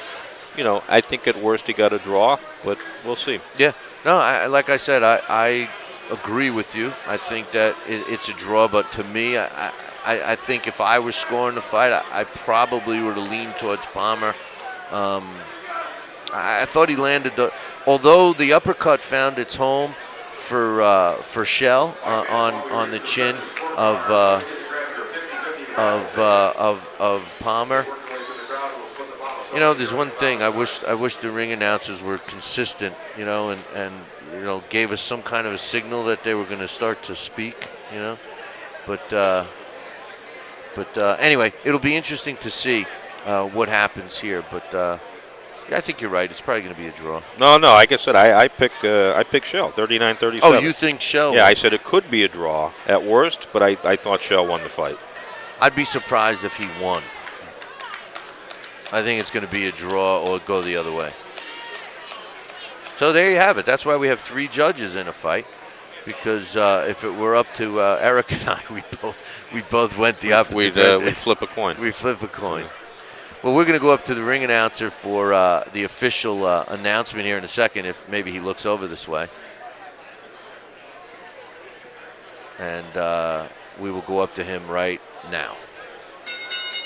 All right, ladies and gentlemen, one more time for these two fighters as we go to the judges' scorecard. Judge Alan Nance has the bout 38-38. Judge Don Ackerman scores the bout 39-37. And Judge Tom Schreck scores the bout 39-37 for your winner by majority decision, fighting out of the red corner, Joseph Schell. Scored it. Eric Botcher thought it would be 39-37. I would have leaned more towards the draw, but that's me. So just another entertaining fight that we got to see. And I think his ring experience gave him the win, Eric. Yeah, I think after the first 2 rounds, he gained the confidence. You notice it immediately. He settled down. He even got, I thought he was quicker in the last 2 rounds than he was in the first 2 rounds. And maybe he was a little tight. But when he loosened up and he got the confidence, he was landing much better quality punches. Well, we got one more fight. This one's in the light heavyweight division. Tony Brinson, the brother of Nick Brinson, is taking on Donovan Scott in a scheduled 4-round light heavyweight matchup. And then we're going to take a short break. We're going to have an intermission for the co and main event, which will be coming up a little bit later. Hey, I just want to give a shout out to my man Kenny, who's doing really well with his Kenny's Spice, man. Check out his website, www.southerngourmetspice.com. You know, if you like a pork rub, or basically this stuff is good on anything, check this stuff out, man. This guy is really good. It's really good stuff. And, I finally got it. I had to shake him down for it yesterday. But some good stuff. I can't wait to get home to try it, man. You've had it, right? Did you? Yeah, it's excellent. Yeah. Excellent. So check it out, www.southerngourmetspice.com. We got our fight coming up, our 5th fight of the evening. So far, it's been an extremely entertaining night of boxing. We haven't seen anybody hit the canvas yet, Eric. Not intentionally. Right, we did see, that's true. We did see someone kind of slip, get pushed, get thrown down. Yeah, we saw that, but not from a punch, and not yet. So we haven't seen anybody get knocked to the canvas by a punch, and obviously nobody has been stopped yet. We haven't even, as a matter of fact, we've only seen a little bit of blood. It was in the heavyweight fight when Paul DeLong had a little cut in his mouth or on his nose, but aside from that, it's been nothing but, punch for punch almost. Yeah, it's good fights. Look, it shows you that in order to knock a man out or stop a man or put him in that position, it's you have to be experienced at doing that. You have to have real power. You have to know how to set up your power. And these kids are still learning. And a lot of them, quite frankly, they don't have that kind of power anyway. So they have to make do with what they have. Our next fight, we're going to see Tony Brinson. I was about to say Nick, his brother, but Tony Brinson. He's had 6 pro fights. Good fighter. No knockouts. So, he's another fella that, could he get a knockout tonight? Sure, he's fine. A very inexperienced man. 0-1, 9 amateur fights. Another guy whose last significant amateur fight was 8 years ago. Guy in and out of the gym. Those guys tonight so far, they've performed admirably. They've hung in there and they've made competitive fights. You make a really good point. I hope everybody caught that. You said that these young fighters aren't experienced enough to know how to knock an opponent out. And I think that people don't realize that. But what Eric Botcher just said is so true because, you gain experience learning where to throw the punch, how to set those punches up, what to read from your opponent in order to set that punch up. And that only comes from experience. Correct. And the only way you're going to get that is if you're either getting a lot of sparring in the gym or in real fights. So Sure. when you're seeing fighters with 2 and 3 fights, they don't have that experience. And when they're matched correctly, it makes a lot of sense why you're not seeing the knockouts. Great Exactly point, right. and I hope everybody caught that. That's why we pay Eric Botcher the big bucks to come here and like, be our like that Johnny Manziel, right? yeah, right. Rub my fingers together. To be our ringside analyst. But listen, we got this fight coming up. Both fighters are in the ring right now, and we're going to go up to the ring announcer, Mike Otis, to get the official introductions right now. All right, ladies and gentlemen, this will be bout number 5 of the evening here in Liverpool, New York at the Holiday Inn. Let's introduce our 2 fighters. We'll start in the blue corner.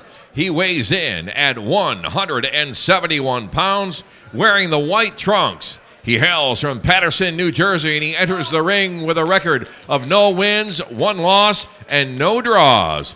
Ladies and gentlemen, put your hands together for Donovan Hurricane Scott. And his opponent, fighting out of the red corner. He weighs in at 172 pounds, wearing the black trunks with white trim. He hails from Geneva, New York, and enters the ring with a record of 3 wins, 1 loss, and 2 draws. Ladies and gentlemen, make some noise for Tony Brinson. This will be 4 rounds in the light heavyweight division. The man in charge of the action when the bell sounds, Rich Podgozzi. This is going to be an interesting fight because out of all the fights that are on this card, this one seems, and you made a point, you mentioned Tony Brinson has yet to score a knockout in his professional career with his 6 pro fights. It's almost like that's his goal tonight. Correct. On paper, that should be his goal. But we'll see if this fella can take a punch. Donovan's only had 9 amateur fights, but he's also been in and out of the gym for almost a decade. Well, he's in great shape. I mean, you can't say that. He looks like he's in great shape. I don't know about wind, but physically he looks like he's in good shape. And if you didn't tell me that he had been out of the ring, I probably wouldn't have known. I know he only has the 1 fight, but he looks like he's here to fight.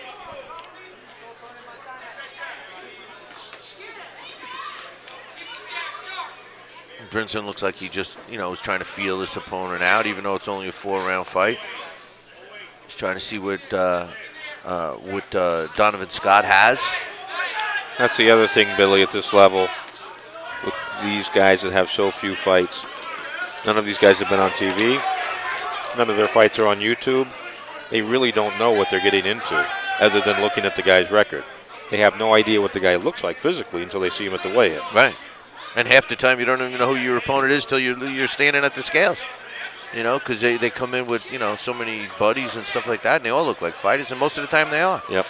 You make an interesting point because, as you come into this arena and we're dealing with a lot of these young fighters and stuff, all of a sudden they walk in and they see this whole production setup, the lights, we're doing the blow-by-blow. We have the, production crew in the back. There's camera guys all over. Do you think that changes the feel for these fighters? Like, do you think that adds any nerves to them, for these young guys? I don't think it adds nerves at this level. If they were fighting on ESPN, on national television, then they would definitely be nervous. Oh!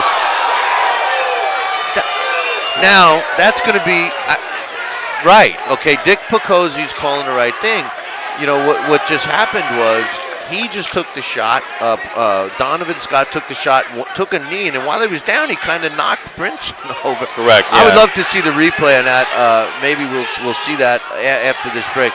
Brinson landed a nice overhand right, and Scott slowly sunk down. And I don't know if he made contact with Brinson, but it forced Brinson back on his butt. Yeah, we're going to see the replay here at the end of the round, but I'm curious to see the replay because I saw the punch that put Scott down, but I didn't see what put Brinson down. And when I was looking at Brinson, it seemed like he was stunned a little. I think he was surprised that he was just, on his butt. I don't think he was hit, but again, we'll see on the replay in between rounds. Yep. Well, we'll see because replays won't lie, and thank God we have that technology because we'll get to watch it again. Anyway, as this round finishes strong, we saw the first knockdown of the night, legitimate knockdown. And we're going to go to the replay right now and see what we have as the end of the round. There it is. There's the just before. There's the shot. Overhand right. Yeah, it was like a shoulder. You're right. Right. It was what happened was the overhand right put Donovan down, and as he went down, he kind of shouldered Brinson, and Brinson ended up falling down too. How about a nice round of applause for our Rick Gill as we get ready to go to round number 2. So we are in our fifth fight of the evening, and we just saw the first fighter hit the canvas. And Donovan Scott, who was the recipient of that punch, didn't seem like he was that hurt by it. Wasn't that hurt by it, but Brinson followed up, landed the punch again, not as cleanly, but saw what he had to do. Like you said, it's on paper for him to get the knockout. He's going to go for the knockout. Yeah, and I think that he should. At this point in time, you gotta go for that. It wasn't that powerful of a shot that put him down. That gives me reason to believe that he'll go down again. But then again, we've talked about this a lot. Fighters that sometimes, especially young fighters, they put their opponent down, and then next thing you know, they forget what the game plan is, and they go headhunting, Correct. and they end up, doing the wrong thing. Brinson's already tried that same punch, the overhand right. Hasn't worked. Well, he also tried to work the body a little bit. He did have a punch that strayed a little low there. These are actually the first bigger guys, aside from the heavyweight fight, that we've seen. And there, Brinson is working the body a little bit. Donovan Scott tries to answer with body shots of his own. It just seems like neither one of these fighters have much pop behind their punches. Well, Brinson definitely doesn't. He's more fluid. Scott's winging it. I mean, when he throws punches, he's only throwing single shots, but he's trying to punch as hard as he can every time, as you see right there. But Brinson is changing it up a little bit. Throws a few pity-pat punches on the inside, and then he'll throw a hard shot. And that's a sign of experience. That's what good fighters do. Some fighters I watch have a tendency to fight overly cautious, and I get that kind of feel from Tony Brinson. That maybe he was hurt one time in a gym or sparring, and he just fights cautiously, and like he's almost anticipating to get hit hard. You know what I mean? Oh, he got hit hard there, but it was below the belt. Wasn't supposed to be hit in that area.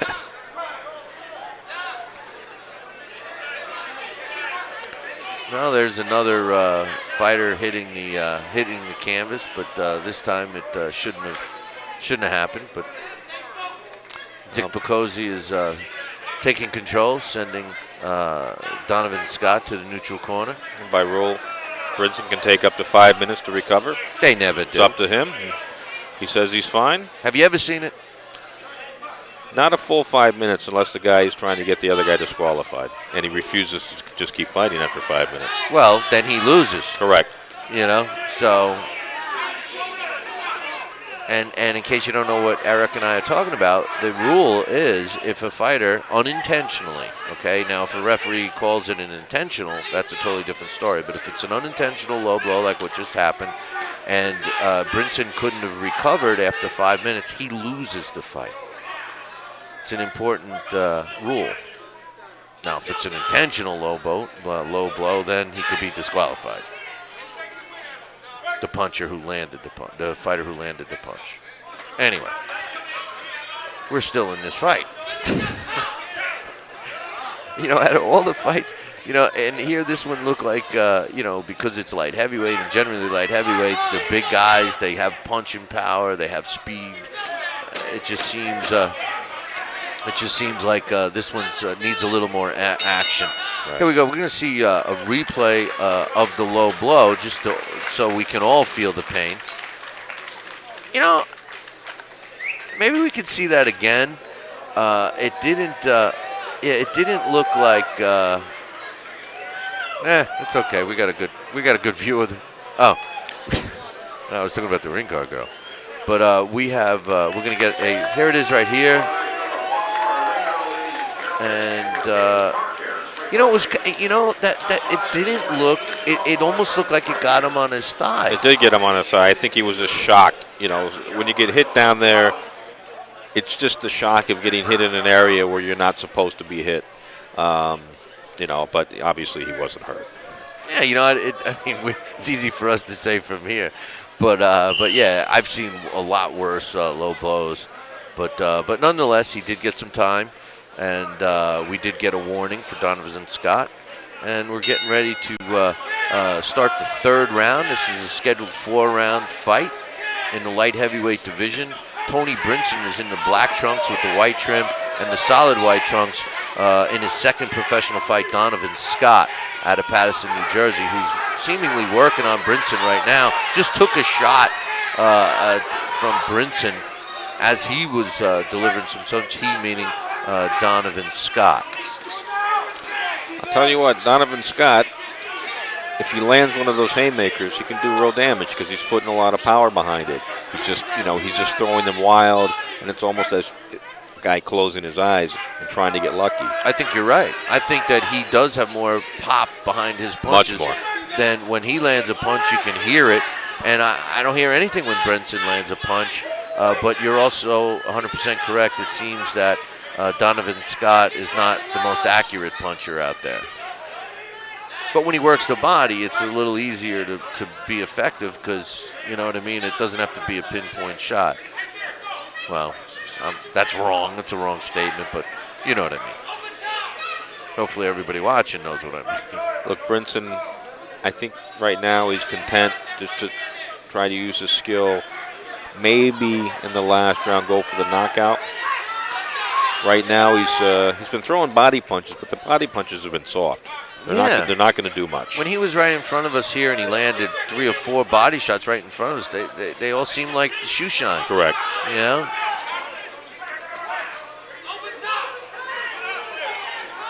You know, in 4-round fights, I think you got to have a different mentality than you do in 8 and 10-round fights, and of course championship fights in 12. You have to. There's no feeling, guys. I mean, I don't know. A lot of fighters still do, but I think they should fight hard all 4 rounds. I think they should fight hard but smart. I mean, like you said, if a guy's fighting 12 rounds compared to a 4-round fight, that 1 round in the 4-round fight is worth 3 rounds in a championship fight. Right. So you have to be very active in that first, second, third, and fourth rounds because each round is 25% of the fight. If you lose 1 round, you have to win the next 3 rounds. You have to win the remainder of the fight to get a decision. Exactly. But you also have to be smart about it. You just can't come out and wing and wing and wing and be active. You know, you have to be active and smart. Well, you know, and here all of a sudden, as you say, that Donovan Scott has the heavier hands. I think he's hurt Brinson I think badly. he's got Brinson in trouble. Absolutely. He's badly hurt. The body shots are hurting Brinson. Brinson's holding on for dear life. Brinson took a huge breath over there on the ropes. Huge breath. He's badly hurt. We're going to be taking a commercial break here at the end of this round. Don't go anywhere. The Denny team, Central New York's premier realtors, have been serving the Tri-County area for the past 3 generations. We specialize in residential, commercial, investment properties, land and farm sales, as well as relocation. The Denny team brings added value with staging services, virtual tours, and enhanced web presence, giving you as our client the best and most modern technology available to help you buy or sell property. With an average of 100 transactions per year, the Denny team is able to stay on the cutting edge of the ever-changing financial market, which helps our clients sell their homes or properties quicker and easier. And no one works harder or more tirelessly than the Denny team to bring your home from listing to closing. With hundreds of satisfied clients throughout the region, the Denny team is proud of each and every incredible client we assist in the home buying and selling process. Stop in today and see us. We're located at 601 Lakeport Road, Suite 1 in historic Chittenango, New York. Or call us today and let's discuss how the Denny team can help you realize your dreams. The Denny team is your team in Central New York. And we're back. Glad you could join us. We're coming at you live from the Holiday Inn in Liverpool, New York. It's up near Syracuse. And glad you could join us. JKJ Championship Promotions making this happen. I'm Billy C, joined with Eric Botcher. And Eric, you know, we just saw possibly a turning point in this fight. Although this is only a 4-round fight and we're in a 4th and final round, it seems like Donovan Scott just got a shot of adrenaline and everything else. He had Tony Brinson in some serious trouble at the close of the 3rd round. It was definitely a turning point. He won the round, number 1. Brinson not only was hurt, he was tired. So if we were talking about how the value of each round is so important in a 4-round fight, Brinson has to win this round to even win the fight. Otherwise, it could be a draw, technically, right? He has to win the round. We were talking about Brinson possibly stopping him, and on paper, this is a good fight for him to get a stoppage win. Now he's fighting just to win. Now he's fighting just to come out without an L. Correct. You know, because if he's as tired as we think he is, and Scott, Donovan Scott keeps the pressure on, this fight's going to end in a draw. Well, Donovan Scott, not only he may be tired, but he got a burst of energy, seeing how Brinson is reacting to his punches, and his adrenaline is going. So his fatigue is going to be after the bell. He's going to keep coming. How important was that knockdown? That makes the fight, right? Absolutely. Because even if Donovan Scott wins this round, and assuming he wins the last 2 rounds, that knockdown is going to be the difference for Brinson. Very good point. Very good point. 10-8 round. Correct. Scott wins the last 2 rounds. Still going to lose a decision. Well, excellent Scott point. needs to drop. Oh, and I just said it. He needs to drop Brinson, and Brinson might not be getting up. He's out because he is having some trouble. He may get up before 10, but he's out. He's got his feet are not in good shape. Scott's got 1 minute. I don't think he's got a full minute. I think Brinson's in some serious trouble here, and we'll see what happens. He is trying to fight back, and Donovan Scott is fatigued. You can see that coming. He's trying to dig deep. Brinson is trying to use his legs to survive this round, but talk about evening up the round, Eric. That just made that knockdown that was so important. And he's hurt again. He's stumbling around. I think that Brinson's in some serious trouble here. And Donovan Scott digging deep, trying to get, some energy because he clearly is tired. His mouth is wide open. He can't even lift his hands. And you got to give Brinson some credit. The funny thing, what got Donovan Scott into this fight may cost him the win here because the power got him back into the fight. But if he would have calmed down a little bit and just put some punches together, because Brinson is out, he would have stopped Brinson. Brinson has nothing. And he's still trying to load up and knock him out with 1 punch. He doesn't need to do that. And as we close this round, Scott's landing some hard shots with Brinson against the ropes. There's the bell, final bell. Listen, I think that Donovan Scott just pulled out a draw. We're going to see the replay of the knockdown coming up right here. Well, we see the. All right, here's the instant replay, and we have Brinson missing with a shot, and then it was a left that Donovan Scott landed, and almost, if he would have followed with that right, he would have got up. But looking from this point, again, the replay and what we saw live, it didn't look like Brinson was going to get up. No, he was out on this. I said he may get up before 10 seconds, but he's out.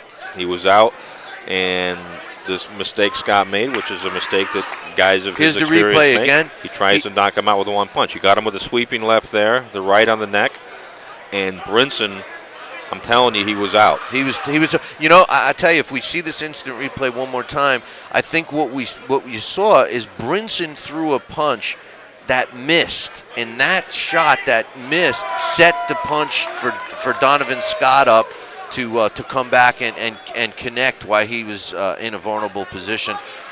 You got to say this fight ended up as a draw. Oh, absolutely. Absolutely. I mean, it's 2 fights. First 2 rounds, Brinson with the knockdown. Second 2 rounds, Scott with the knockdown. Easy decision to make. Like we were talking before, the only way that Scott could get into the fight if he lands one of those hard haymakers, and boy, he landed them. Listen, as soon as we get the official announcement on this 5th fight of the evening, don't go anywhere because we've got 2 more fights coming up, but we are going to be taking an intermission, so you'll be watching some commercials and stuff, so it'll be a great time to go grab a scotch for me. Not me, you guys grab a scotch for me. And then we'll be back, Eric and myself. We'll be back to call the co-main and main events. We got Martez Potter, undefeated out of Syracuse, 5-0, taking on Antonio Fernandez, who's a very experienced fighter from Brockton, Massachusetts. Yeah, the same Brockton that Rocky Marciano is from, and Aleem Whitfield in the main event in the cruiserweight division. Eric George is his opponent out of Niagara Falls. Both fights are scheduled for 6 rounds. We're going to go up to the official announcer right now. All right, ladies and gentlemen, one more time for these two fighters as we go to the judges' scorecard. Judge Eric Marlinski scores about 37-37. Judge Tom Schreck scores about 36-38. And Judge Alan Ant scores about 37-37 for a majority draw. One more time for both these fighters. Which Mr. Schreck was watching, and I've seen a lot of strange scorecards from Tom Schreck. How do you get 36-38 when there's 2 knockdowns? I don't know. I mean, look, like I said, to me, it was an easy fight to score. It was. You said it best. It was 2 fights. The first half went to Brinson. The second half went to Donovan Scott. Hey, listen, we're going to take a short break now. We are going to be going to an intermission, but we're going to be back in about 5 minutes. So listen, we're going to take a break. Don't go anywhere. We'll be back in 5. The Denny team, Central New York's premier realtors, have been serving the Tri-County area for the past 3 generations. We specialize in residential, commercial, investment properties, land and farm sales, as well as relocation. The Denny team brings added value with staging services, virtual tours, and enhanced web presence, giving you as our client the best and most modern technology available to help you buy or sell property. With an average of 100 transactions per year, the Denny team is able to stay on the cutting edge of the ever-changing financial market, which helps our clients sell their homes or properties quicker and easier. And no one works harder or more tirelessly than the Denny team to bring your home from listing to closing. With hundreds of satisfied clients throughout the region, the Denny team is proud of each and every incredible client we assist in the home buying and selling process. Stop in today and see us. We're located at 601 Lakeport Road, Suite 1 in historic Chittenango, New York. Or call us today and let's discuss how the Denny team can help you realize your dreams. The Denny team is your team in Central New York. Ralph's Collision, located in Oneida, New York, has been serving the Central New York community for 48 years. A family-owned business, Ralph's Collision uses only the highest quality. Ralph's Collision, located in Oneida, New York, has been serving the Central New York community for over 48 years. A family-owned business, Ralph's Collision uses only the highest quality, factory-authorized paint products for all your automobile repairs. From small dings to major collision repairs, Ralph does it all. We accept assignment from all the major insurance carriers and handle all the paperwork to make your claim experience the best. And we take the time to do the job right. Ralph's Collision is located at 1673 Genesee Street at 5 Corners in Oneida, across the street from Walmart. Look for the signature bright orange trucks out front, and we're open Monday through Saturday for your convenience. For a free estimate, call us anytime at 315-363-6860. When you want the job done right, think of Ralph's Collision for all your automotive collision repair needs.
And we're back. I'm Billy C, and now I'm joined with Jay Johnson. He's the promoter from JKJ Championship Promotions. Jay, thanks for joining us. What a great card that you have so far tonight. It's been Eric Botcher and myself have been talking about it. Action-packed from beginning till this break. Yeah, great. It's great. I'm very happy with what's going on here. You know, Diana did a great job matching them up. Jay's referring to Diana Rodriguez. She's the matchmaker of this event. She did a fantastic job. What we were talking about leading into this event is that it's important for promoters like yourself to have this pool of young fighters that you can keep bringing on and showcasing and stuff. And the fans love it. I mean, as you're watching these competitive bouts, you know, I can only imagine what everyone else is thinking. I mean, what's your thoughts on this from looking at it from your perspective? I mean, you know, like as you're building up these young fighters. Well, it's a great thing. I'm working with 2 gyms, and we got a lot of young kids in it, and it's exciting. You know, what I try to sell, we don't have a lot of 10 rounds or 12 round fights. We got 4 round fights and 6 round fights, and there's a lot of action. These guys go at it. Well, you know, and they train hard from the 2 gyms I'm involved with. And, you know, they have discipline there, and they train hard. Well, one thing that you deserve a lot of credit for is that normally when you see these young fighters that are fighting with, you know, 4 fights, 5 fights or less, generally when you see these 4-round fights, you're seeing a lot of knockouts, you're seeing mismatches and stuff like that. We haven't seen that. I mean, with the exception of the last fight, it was the first time somebody actually hit the canvas. So it was it's been pretty impressive. You know, I know tonight's not over yet, but do you have a plan for another show? You've been pretty active up in this area. You've been successful. Well, we're looking at it. The commission's saying they have a lot of openings in November and December, so. We're looking at it, but I'm also looking at the holidays, and I'm thinking really probably in January. Yeah, you know. So I think that's what we're going to do. If you were able to do an event in November, the cutoff would be like a week before Thanksgiving. If you can't get something by then, you're right. You know, starting off in January is the way to go. Yeah. Is there anything that you feel is been the most important part of tonight's event yet? Like, is there something that kind of sticks out to you? Well, being a new promoter, it's a learning experience for me. So it's getting the word out there. You know, it's like getting the right kind of advertising going. It's getting the people talking. It's getting the boxers to go out there and talk to their friends. And I'm learning and they're learning, and we're putting a plan together. Well, one of the and the new thing is that we're webcasting this, and I got new advertisements happening, and and now we got some people that are excited about what we're doing here. Well, I tell you, one thing that's really important that I see, and that I think it's important in your future success, is the fans are having a good time. They're standing up, they're cheering, they're giving standing ovations. So, you know, when they walk out of here, whether they remember one fighter's name or not, they're going to remember that they had a good time, and that's the key. That's your building blocks of the foundation. Right. But I know we're getting ready here to start the second part. And Jay, I wish you all the luck in the world. Great, and I appreciate hopefully, it. I'll be talking to you later. Yep. And, thank you for your help. We got a great card, and I'm looking forward to the rest of the card. Okay, sir. Jay Johnson, you can check out his website, www.jkjchampionshippromotions.com, and hopefully you're watching it on JKJ Promotions, championshippromotions.com right now. I just want to take a second to thank our sponsors that made this broadcast possible. First and foremost, LDL TV, which is producing and distributing this. Our own, BillyCBoxing.com. You can catch my show daily. We air 5 to 7 p.m. Eastern Time, www.BillyCBoxing.com. And listen, if you're in the Canastota, New York area, everybody knows that the International Boxing Hall of Fame is in Canastota. Come on by and check out Tony Graziano's restaurant. Graziano's is a great place for food. Just tell him Billy C sent you when you get there. And tell him you want the secret sausage that's in the back, because he came out and gave Eric Botcher and myself some fantastic sausage earlier today for lunch. If you're looking for a paving contractor, look no further than CFR Paving. They are the best at the best price. How about that? You're looking for somebody that does a great job at the best price you can get. CFR Paving. Call them. Tell them Billy C sent you. 315-697-2547. Looking for insurance. WMJ Fagan & Sons. They've been giving personalized insurance for over 100 years. No, that's not a typo. 100 years. So if you're looking for personalized service, find out why WMJ Fagan & Sons has been around for a century. 518-272-3471. For any masonry job or general contracting, check out George A. Nolan Sons, 315-732-3165. They do the job right the first time, and it lasts beyond a lifetime. 315-732-3165. If you're looking for property management, www.saltcityproperty.com is the place to go. Lou's Village Service Center is a transmission specialist, but guess what? They also have a great line of pre-owned quality cars and trucks. Stop by today, 2937 Seneca Turnpike in Canastota, or give them a call, 315-697-7518. Hey, you looking for a place to go after the fights tonight? How about Jake Hafner's? All the information about them can be found on their website, www.jakehafners.com. They're on 5224 West Half Road in North Syracuse.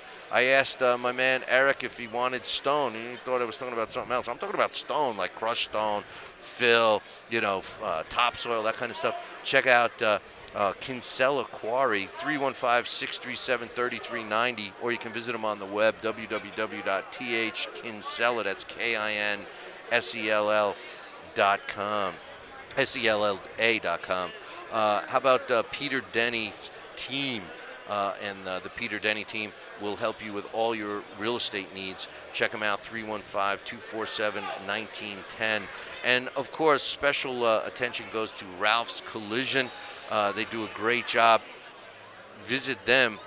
They've been around for almost 50 years on 1673 Genesee Street in Oneonta. Check them out, 315-363-6860. Listen, we're getting ready for our co and main events. First fight that we're going to be seeing is a 6-round middleweight contest between Martez Potter, who's undefeated out of Syracuse, New York. He's 5-0 with a knockout, and he's going up against a grizzled veteran from Brockton, Massachusetts, and Antonio Fernandez. And Eric Botcher's with me right now. Did you get a chance to talk to these guys before the fights tonight? I know both guys. Grizzled veteran is a good phrase. We're grizzled veterans. Mr. Chavez has a terrible record, but he's one of these guys that used to exist in boxing 20 to 30 years ago, what we call a road warrior, a journeyman. He's got 18 losses, but he's only been stopped in 3 of them, and he fights very good guys normally. He's fighting an undefeated guy tonight, and quite frankly, Martez Potter is not the best guy that Chavez is fighting. So this is not a mismatch, even though on paper it's a mismatch. Martez is 5-0. He has 1 knockout. He's not a big puncher. Martez had about 60 to 65 amateur fights, but he's still, when you watch him as a pro, he's still learning. He's still a semi-novice fighter as a professional, and Chavez Fernandez is definitely not a novice fighter. So competitively, this should be a good fight. I can guarantee you almost that there will not be a knockout because neither guy is a puncher, and Chavez is very experienced at going the rounds, and that's his plan in every fight. Win or loses, he's going to go the rounds. Well, we're going to go up to our ring announcer right now for the official introductions, Mike Otis.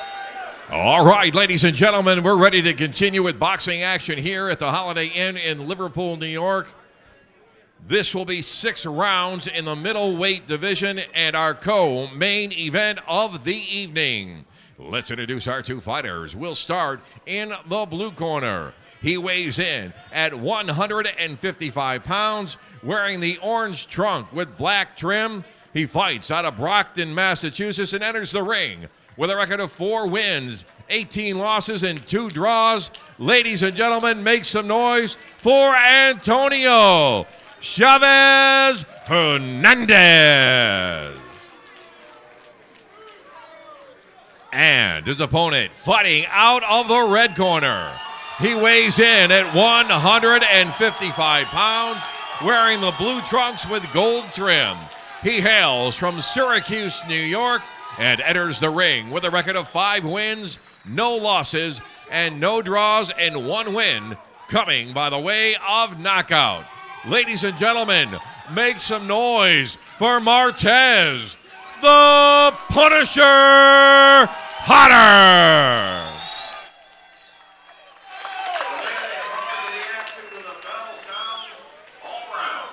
You know, Eric, you make a point about a fighter like Antonio Fernandez, who's got an upside-down record. It is still popular overseas in England. You see it a lot, you know, and it is something. I think here in the States, we look at a record like that, we immediately, you know, dismiss him as being not a quality fighter, but these guys have experience. And the one other thing I want to make a point of Martez Potter as the two guys start this fight. Potter is in the blue trunks with the gold trim, and Antonio Fernandez is in the orange trunks with the black trim. He's moved down in weight. He fought at super middleweight, and he's barely making the middleweight division now. He weighed 155.8 pounds. Rumor has it that he wants to go down to junior middleweight. Maybe the knockouts will come as he starts facing smaller guys. That's true. I don't think he's going to get the knockout tonight because, like I said, Fernandez has fought much harder punchers, much more experienced fighters. But you're right, moving down 10 pounds in weight. You know, obviously that extra weight that he was carrying wasn't muscle, you know, because he wasn't going to lose it if it was. Right. So he'll be a little lighter, a little quicker, and when you have more speed, you have more power. Yeah, and generally as people age, as I can vouch for, you gain weight. So I think you're right. I think that this is Potter, Martez Potter is an indication that maybe boxing has helped get him in better physical shape, and he's fighting more where he should. You know, middleweight, junior middleweight, that kind of weight division. Yeah, and you'll see Potter in the beginning here. He's not throwing educated punches. He's throwing wide punches when he was inside rather than, you know, dip and throw power punches to the body. He's shoe shine. So he's still learning. He's still an amateur turning pro almost, even though he's had 5 professional fights. And this is going to be a very good learning experience for him because he's going to see things that he's never seen before from Fernandez. That's why I was saying earlier that sometimes, you know, when you have these elite fighters like Floyd Mayweather, who's fighting this weekend against Marcos Maidana, you know, it's almost like, you know, I would get into this argument and people get, you know, all, I ruffle their tail feathers when I say a guy like Mayweather could actually be bad for boxing for several reasons, but one of them is that kids will try to emulate him, and you know you can't, you know, and it's hard to copy, and like you were saying before, you know, if a fighter picks up a bad habit from watching somebody, it could make their own career not go where it should, you know. Correct. Like you mentioned with Potter, you know, doing that shoe shine. I don't know who he's emulating, you know, because he's not a smooth fighter. You know, his punches don't flow. He's kind of herky-jerky. He doesn't throw them correctly. He throws the right hand like he's swinging a hammer. Yeah. You know, but like I said, this is, you know, you get experience and you learn. He's going to watch a tape after this fight. His coaches at the Syracuse Boxing Club are going to point out what he does wrong. And, you know, he'll improve. You know, I don't know how much he can improve, but he's going to improve, and he's going to improve a lot from this fight. You know, it seems like he's got the body and the natural ability to do a little better. He's almost fighting like he's got pop behind his punches. You know, like he's fighting like he's a power puncher, but he's not. I think he should settle down and try to be more refined. Correct. Yeah, I mean, he'll learn to relax as he goes along, and he'll learn to settle in, as you said. You made a great point about Travis Fernandez, and it's good that the New York Commission lets a guy like this fight in a fight like this because it is a competitive fight. There's guys in England, as you pointed out. There's active fighters in England that have more than 100 losses. Oh, I know. There's a guy that just fought a couple of weekends ago. His record was something like 8 and 96 or something like that. You know, but those are the kinds of guys that help young fighters. And I agree with you. You got to give the New York State Athletic Commission some credit because, you know, when I was promoting fights, they had a rule, a ridiculous rule, that they wouldn't let a fighter who lost 3 fights in a row, not knockouts, 3 fights in a row, fight. And when you look at this, you got a fighter with 5 pro fights against, you know, a guy that's got 22 professional fights, 24 professional fights, it's not a mismatch, because of the experience level. And you're right, Fernandez, he's got a solid chin, and he's fighting a guy that doesn't have a lot of knockouts. He's only got one. But this is a fight that Martez Potter should be learning from. He should be like you said, he should be seeing things that he's never seen before, and this should help him immensely throughout his career. Correct, and like I said, it's not going to end early. It's going to go the distance. So he's got 18 minutes to learn. It's a very good sparring session, and also he's got to be careful in there. He can't just do exactly what he wants, because Chavez Fernandez, even though he's limited in his skills, he's trying to win the fight. He's not in there to go the distance, and he's not in there just to survive. He knows that Martez Potter is probably not going to be able to hurt him, and even looking at his record now, being into the ring with him. So he's in with the guy, Potter meaning right now, who's trying to win the fight, even though the guy is very limited himself skill-wise. So that's a very good experience for Potter. He's just not hitting the heavy bag. Right. Well, I think that if you look at it realistically, and if you're part of Martez Potter's team, you want to get a hold of the tape of this fight and show him, this is what you could have done, this is what you shouldn't have done, and stuff like that. I mean, it seems like Martez Potter has a lot of confidence in himself, but sometimes you have to watch the tape and see the mistakes that you're making, because like you said, when you're punching a heavy bag, everybody looks good. Correct. Glad you could join us. We're coming at you live from the Holiday Inn in Liverpool, New York. We're in the 6th fight of a 7-fight card being put on by JKJ Championship Promotions, and we've been treated to a fantastic night of boxing, very competitive, entertaining fights. Glad you could join us. And speaking of joining me, I'm Billy C, and I'm joined with Eric Botcher. And Eric, I'm glad you made the trip up north. And rumor had it you were thinking of bringing a pair of shorts, but you didn't need it up here, huh? No, it's nice weather. Look, if I could have a summer home, it would be in upstate New York. I love it up here. It's beautiful weather. It's beautiful country.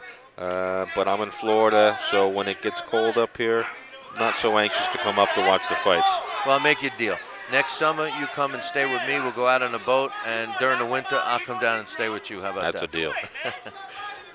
We'll have some fun for sure. Listen, we're going to be taking a commercial break at the end of this round, but don't go anywhere. We're taking a commercial break, but don't you go anywhere, because we were going to see you at the beginning of round number 3.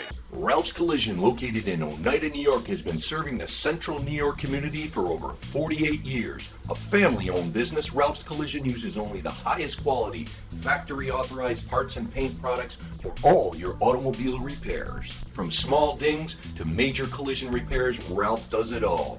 We accept assignment from all the major insurance carriers and handle all the paperwork to make your claim experience the best. And we take the time to do the job right. Ralph's Collision is located at 1673 Genesee Street at 5 Corners in Oneida, across the street from Walmart. Look for the signature bright orange trucks out front, and we're open Monday through Saturday for your convenience. For a free estimate, call us anytime at 315-363-6860.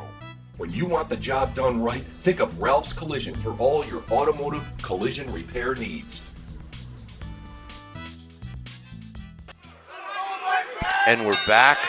Round number 3 of a scheduled 6-round fight in the middleweight division. Martez Potter in the blue trunks with the gold trim is taking on experienced, grizzled veteran Antonio Fernandez, who's in the orange trunks with the black trim. And so far, it looks like exactly what we thought. Yeah, I mean, it's pretty pedestrian action, and Chavez Fernandez does just enough to stay behind, like one step behind. Potter just clipped him with a nice right hand there, and Chavez Fernandez did a little dip. He just got nailed again with a good shot, but like you said before the action started tonight, that Fernandez has a solid chin, and he's displaying it right now. But, Fernandez looks, like exactly what he is, an experienced fighter, because he just seems, like this is business as usual. And Potter acts like the young fighter who hasn't learned to do the right thing sometimes. Right. You know? Well, you can see when Chavez Fernandez punches, he punches correctly, but he punches out of range. He's not landing these jabs. He's hitting the gloves. He's hitting the elbows. He's hitting the forearms. He follows up with a right, which is even shorter than the left. So he looks the part. Physically, he looks fine. His stamina is good. But as far as a threat to him winning the fight, he's just always a step behind this guy. He's always a step behind, and then when he gets clipped, he'll come right back, but he's behind because he's been clipped. You know, you're right, and, you know, being as experienced as you are, you see that a lot of this problem is Fernandez and not Potter that's making him do those things. You know, it's Fernandez that's doing it to himself, basically. Correct. You know? And my question to you is, when you're dealing with, if you're a trainer and you're dealing with a young fighter like Martez Potter, and you see that his opponent is actually making the mistakes himself, how do you get your fighter on track? Because he's going back to the corner thinking he's doing everything right. What you have to point out to him is, look, Martez is doing some things right. You know, there's an axiom in boxing, be first. You want to be first. You want to be first. And for the most part, he's first because he doesn't have a lot coming back at him. The only time Chavez Fernandez gets animated, so to speak, is when he gets hit. So, Potter should catch up on that, and when he's able to reach Fernandez with a clean punch, rather than get wild, calmly step over, set him up for another punch. Go to the body. You're not going to miss the body because he's winging those punches to the head, and he's missing a lot of them. There's a lot of different things you can do with an opponent like this because you know what Chavez Fernandez is going to do every time. He's very predictable. Potter is fighting in spurts, and I don't see a jab from this kid. Yeah, like I said, he's very herky-jerky. He's very unorthodox. He's not smooth. He doesn't have a classic style, and he doesn't throw classic punches. I think if he learned how to throw a jab, other things would come into, it would help, right? Yeah, I think that it would be, advantageous for him because I haven't seen him throw one jab. It's advantageous for any fighter to know how to throw a jab. Not saying he doesn't know how to throw it, but like you said, he's not using it at all. Right. That when I was boxing as a kid, I'll never forget my trainer. That's what he said. He said the most important thing is a jab, and he said he says good fighters have a natural jab. He said it's hard to teach one. And when I see fighters that don't even try and throw a jab, you say to yourself, what's going on? And here's a kid who's undefeated. He's fighting, the right fights. He's obviously into what he's doing. He's animated, like you said, but he doesn't throw a jab. Tell you what, when I was boxing as a kid, my trainer always said, why don't you duck once in a while? Stop eating all those punches. Why don't you move your head a little? Why don't you move your head before his fist hits your head? Yeah. Or, it's like, did you ever see a punch you didn't like, to take in the face? But anyway, round number 4 of a scheduled 6-round fight. We got the same thing going on, round after round. This is like Groundhog Day.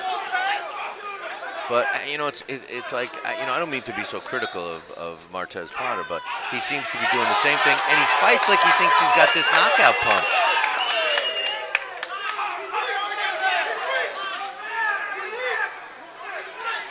I don't know, man. I think if the kid just stuck a jab out and, he would be able to set up other punches. He's actually smothering his own punches.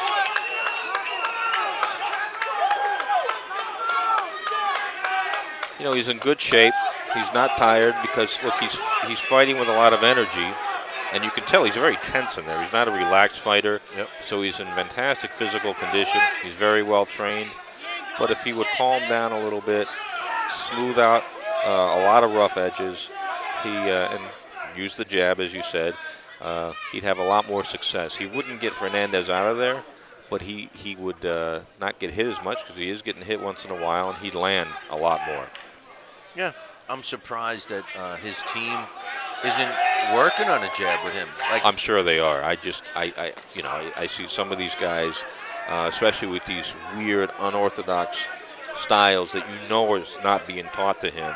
It's just him. Yeah, but what happens usually is if a fighter if a trainer's working on something physically, like let's say a jab.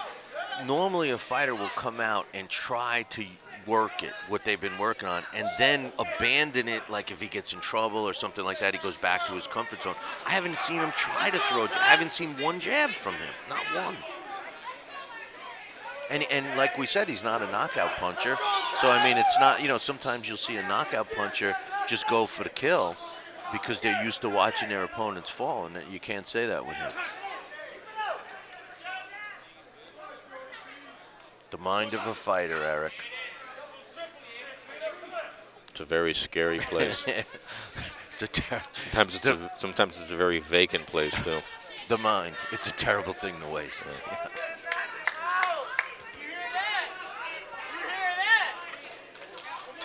Well, it looks like Fernandez is taking a breather here as we get ready to end the 4th round of the scheduled 6-round fight. Now, this is how you get disqualified. Well, this is just unnecessary. See now, I think that Paul Brown is doing the right thing, but these two fighters should get warned right here. Right. Well, I mean, exactly. I mean, like I said, Potter, he's obviously not a relaxed fighter, and that's a case where you need to be relaxed and keep your head. That's being a professional. Yeah. And Chavez saw that, and he tried to get into his head a little more. He was actually being smart because he saw how hyper that he got. He knew that he could maybe go this guy into a point deduction or even a disqualification. Well, as soon as he came back out, I think you're right, and I think that Paul Brown, who's the referee here, I think he took control of the situation, and I think that he just went over to each corner and obviously gave them a stern warning, and I think he did a good job with that.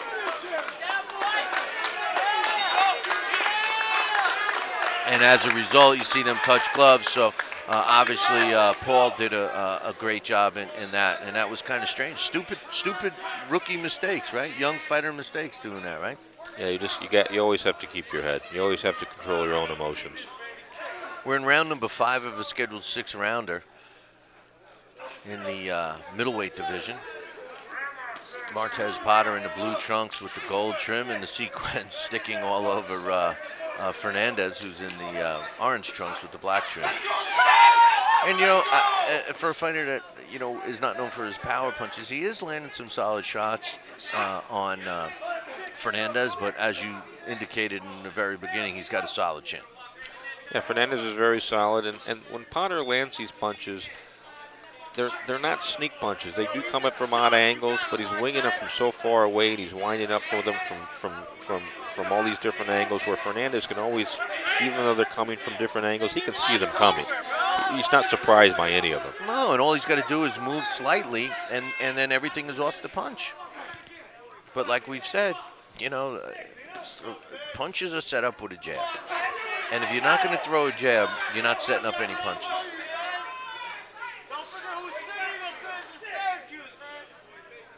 Is that his version of the show? See what I mean? And you got to know how to do it if you're going to do it,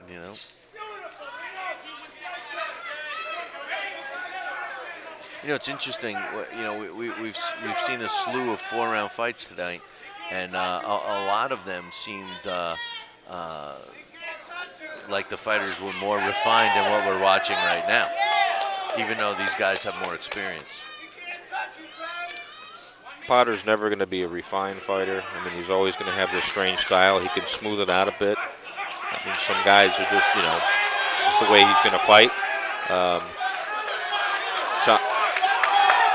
Yeah, but they need a fighter like that needs something else, either power or something that's going to help him get by. Well, he needs to learn because he's never going to have power.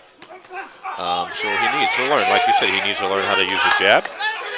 He needs to learn to calm down, and he can have a different variety of punches like he has now. But if he refines his punches, he'll have a lot more success because the way he throws his punches now, he's not surprising his opponent at all. And like I said earlier, and it's evident now, is he fights in spurts. And what I mean by that isn't like he's saving his energy because, like you said, he's in great shape. But when he lunges forward and lets his hands go, if he throws 4, 5, 6 punches, then he does this. and he doesn't throw any punches, and then he comes back 4, 5, 6 punches, and that's what I think is hurting him. It's the end of the 5th round. We got one more round to go here in the middleweight division, and just like you said, Fernandez is in there doing his part. I don't think this is a close fight on the scorecards, but honestly, it's not even that interesting, because only because it's the same thing over and Correct. over. I don't mean it in I know it's hard for me to say. I don't mean this in a no, you're negative right. way. No, they're both doing the same thing. And look, we know what Fernandez does every round, and Potter should take advantage of that. I mean, he really should, because he is the guy with better ability. I mean, he doesn't have a lot more ability than Fernandez, but he can see that Fernandez is doing the same thing over and over. He's throwing the same punches. He throws them the same way, in the same sequence. And he also knows that the only time Fernandez opens up is when Potter himself lands. Well, I think it shows you that you got a guy like Fernandez who's into this sport, obviously, and he just is a guy that doesn't have a lot of skill, but he's got a lot of heart, and he's got a lot of know-how. He knows how not to get hurt, which is a journeyman opponent. That's the number one objective. Is they don't want to get hurt. They want to live to fight another day. A fighter like Chavez Fernandez fights every month. He fights good fighters. He gets paid well. He doesn't get stopped. He doesn't want to get cut, and he wants to keep going. Yeah, but Whereas Potter, his goal should be completely different, right. To where he wants to learn, number one, but he wants to improve. He should be working on different things. He should be working on different varieties of attacks, and he knows he's got a guy in there that doesn't do that. So he should be the one doing that. Right, and he's not. And that's what I'm saying. That's why I would have liked to have seen him at least start the first round trying to use a jab. And then, then you could say, well, he just doesn't have the experience. He reverts back to what he knows. But, let me ask you a question from a matchmaker's perspective. Fernandez sitting on a 4-18 record with a couple of draws.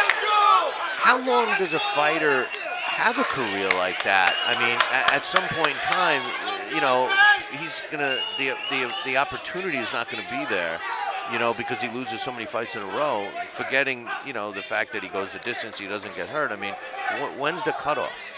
The cutoff is when for someone of his weight class, his condition, his style, he can be around as long as he wants. He's going to have to win a fight every once in a while. Right. Look, he can fight in Massachusetts, Rhode Island, Virginia. There's Arkansas. a few, Carolinas. He can fight in certain states to where they don't mind if he loses 9 or 10 in a row. But when you get up there and you've lost 13, 14, 15 in a row, every state's going to say, hey, buddy, it's time for you to go out and get another occupation. Or he's limited to 4-round fights where he's not making the money. Yeah, so he's got to win. He's got to have wins sprinkled into these types of fights for him to keep going, keep his career going, and keep making money. And that's how you make a living, finding the right guy to match him up with, that he looks like. That's the thing. Is whoever handles him, that's their job. It's easy to throw him in whenever you get a phone call and say, hey, look, we're going to pay you X amount. Just show up and fight. We know what's going to happen. You're going to give a good account of yourself. My guy needs experience. Whoever handles him, if he handles himself or if it's a trainer or if he actually has a manager, they've got to put him in a position every once in a while where he's the favorite. Right. Well, that's going to be far and few in between. That's the final bell. 6-round fight. We're going to look at a quick replay of the last portion of this fight, which was one of the more action-packed parts of this fight. As you see, Potter here with his hands down, and Fernandez is doing what he does, just playing his role. No knockout, no danger. Fernandez threw 2 jabs that were short, followed up with the right hand that was shorter, grabbed, and Potter really doesn't do anything. No, he's clearly not an experienced fighter. and they need to work on a jab with him or something. And I think you said it best with Fernandez. I mean, this is a guy that just is struggling with distance. I think you said it right from the get-go. It's a problem with distance. It was evident on that replay. Well, I think he knows the distance. The distance for him is safe. Yeah. Safety. Right. You know, right, it's right. like, you know what? If I'm just short with my jab, he can't hit me with his jab. If I'm just short with my right hand, he can't hit me. And here's an illustration, like you were talking about with Potter. You know, he's just throwing wild punches. Yeah. You know, he did happen to land one there, but he wasn't in position to throw another punch. Yep. You know, but anyway, we're getting the official scores here, and we're going to go up to our ring announcer, Mike Otis, when he reads give us the official scores here in 1 second right now. All right, ladies and gentlemen, let's hear it for these two fighters. And go to the judges' scorecard. Judge Don Ackerman scores about 58-56. Judge Eric Orlinsky scores about 59-55. And Judge Alan May scores about 60-54. For your winner, by unanimous decision, fighting out of the red corner.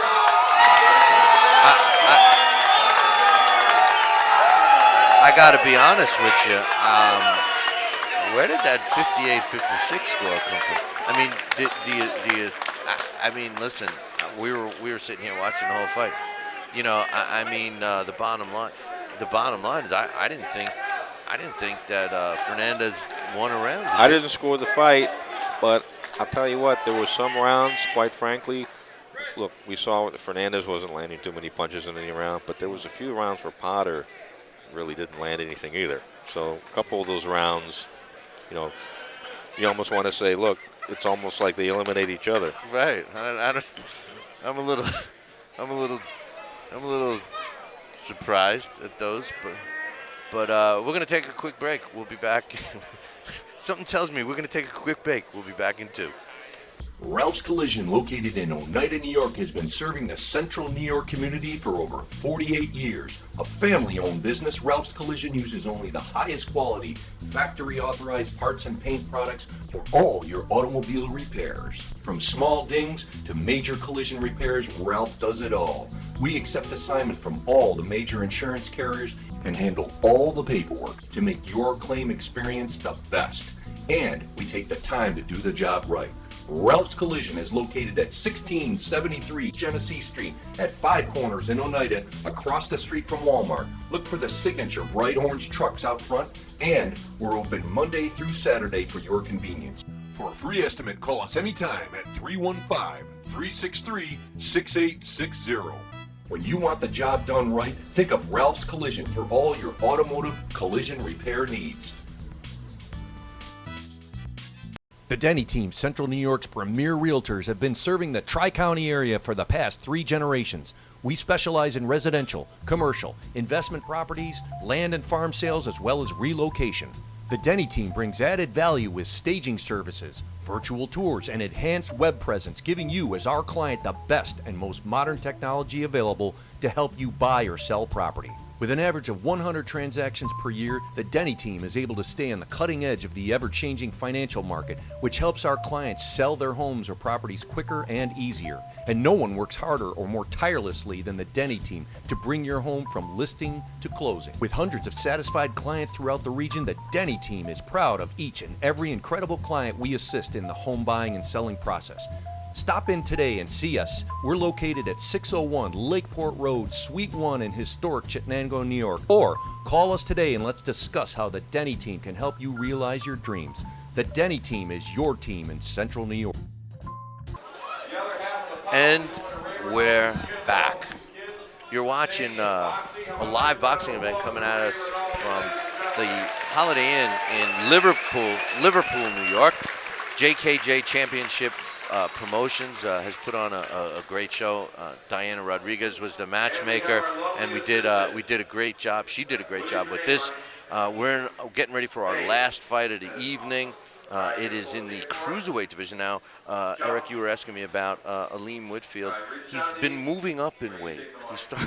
He started out, the first time I saw him, he was fighting at super middleweight. Then he fought his last fight technically at light heavyweight, but he couldn't make that weight. And he's fighting this fight at cruiserweight. And as a matter of fact, he weighed in at 188, and his opponent, Eric George, weighed 189.2. So I guess maybe the next fight he might be fighting at heavyweight. Is the weight helping him? I don't know. The last fight that I saw, he looked pretty good. It was here, and he won by knockout. He's 5-0 with 5 knockouts. So we'll see. We'll see. You know, I mean, he's not the tallest guy. You know, it makes you wonder. You know. Makes you wonder about that. Well, we've seen Eric George before. We know what he brings to the table. I think he fought one of our fighters earlier, Raymond Santiago, at one point, and it was a competitive fight. Yeah, and so he's moves up and down between heavyweight and cruiserweight. So it will be an interesting fight. We'll see what happens. Whitfield's running a 5-0 with 5 knockout streak. So we'll see if his knockout streak happens right now. What's going on right now, in case you're hearing this in the background, is we got a lottery, a raffle ticket result going on. Did you buy a ticket? I did not. Neither. They didn't even ask us. Not that we have the money like our camera guys, you know, like Nino. You know, I mean, he's the guy with all the money, you know. He can't hear us, you know, so we'll just laugh at him. But anyway, glad you could join us. And check out the website, www.jkj Championship Promotions, for the next event. We had Jay on here before, and he said that he's looking for something possibly in November or early January. I just want to quickly thank our sponsors that made everything happen with this event tonight. Graziano's Italian Restaurant in Canastota, New York. Tell them Billy C sent you. 315-697-7690. CFR Paving. 315-697-2547 for all your paving needs. If you're looking for insurance, why not go to a company that's been around for a century, over 100 years, WMJ Fagans & Son, 518-272-3471. If you're looking for a masonry job, George A. Nolan Sons is the place for you, 315-732-3165.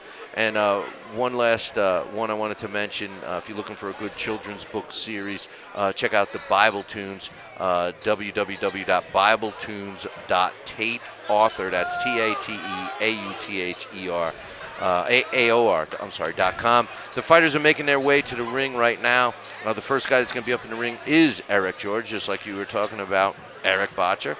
He's 2 wins, 6 losses out of Niagara Falls. It's not too far from here, about 2.5 hours. What do you think? Well, he's always in good shape. Anyway. I know Eric's in good shape. I know he's durable normally. I've never seen Whitfield. I hate to say this. I'm going into this fight like all the other fighters went into their fights, the first 6 fights, pretty much blind. And I rarely do that, but Aleem Whitfield, if he goes the distance tonight, assuming he wins the fight, if he goes the distance, it's actually a good thing for him. You can't knock everybody out. And if you knock everybody out, coming up, learning your trade, when you step in and you're going to go the distance, you're going to go the distance with somebody who's very good, and you're in trouble. If Whitfield goes the distance tonight, he's going the distance with a limited guy, and he can learn how to pace himself. He can learn what he needs to do, and the next time he'll be a much better fighter for it. If he knocks a guy out like Eric George in 1 round, all it does is it pads his record. Well, the one thing that you got to be concerned about is he moving up in weight because he's not conditioned correctly? And if so, he's going to be tested tonight because physically, Eric George looks way bigger than Aleem Whitfield. We're going to go up to the ring announcer right now with the official introductions. Ladies and gentlemen, it's time to get it on. This is the main event of the evening. 6 rounds in the cruiserweight division. Let's introduce our 2 fighters. We'll start in the blue corner. He weighs in at a solid 189 pounds, wearing black trunks. He hails from Niagara Falls, New York, enters the ring with a record of 2 wins, 6 losses, and no draws. Ladies and gentlemen, put your hands together for Eric Night Night George. And his opponent, fighting out of the red corner, weighing in at a solid 188 pounds, wearing black shorts with red trim. He comes to us from Geneva, New York, and enters the ring with 5 wins, no losses, no draws, and 5 wins by the way of knockout. Ladies and gentlemen, make some noise for Aleem, the Hammer Whitfield. The man in charge of the action when the bell sounds, Charlie Fitch. I think this is going to be an interesting fight, because we have seen Eric George go to distance, and we've seen him, fight bigger guys. So, he's not going to be intimidated by Whitfield, and I think Whitfield's got a test in front of him. He's fighting a guy that is definitely bigger than him. Well, like I said, this is the first time I've seen Whitfield, but if he's gained a lot of weight, it looks good on him. It does, but what I'm saying is that the guy, the first time I saw him, he was a super middleweight. Now he's fighting a cruiserweight, and he wants to take care of business as they both come at it. And it's amazing that they weigh close to the same exact weight because George looks so much bigger, body-wise.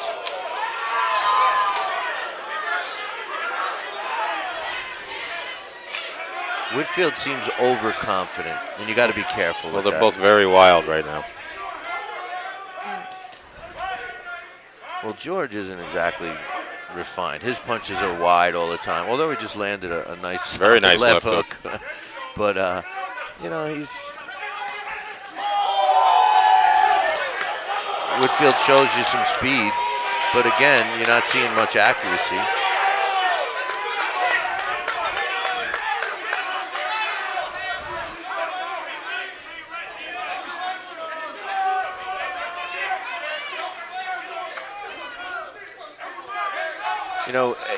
As soon as the bigger guys step in the ring, they garner attention. You know what I mean? And you can see why everybody likes to watch the bigger fighters. This is a division that I wish that there was more interest here in the States, because the cruiserweight division is basically the heavyweight division of old. He must have seen some footage or something to make him think that an uppercut is the way to take care of George, because he's really going all out with it. They're both wild. It's funny for a guy who's 5-0 with 5 knockouts. Whitfield slaps with a lot of his punches.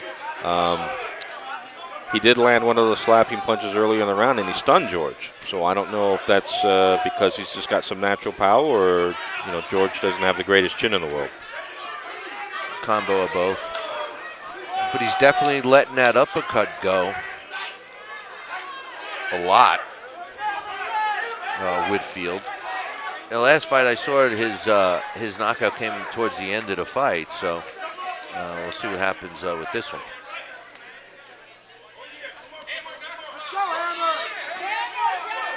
It seems like the jitters are gone, they were both a little wild.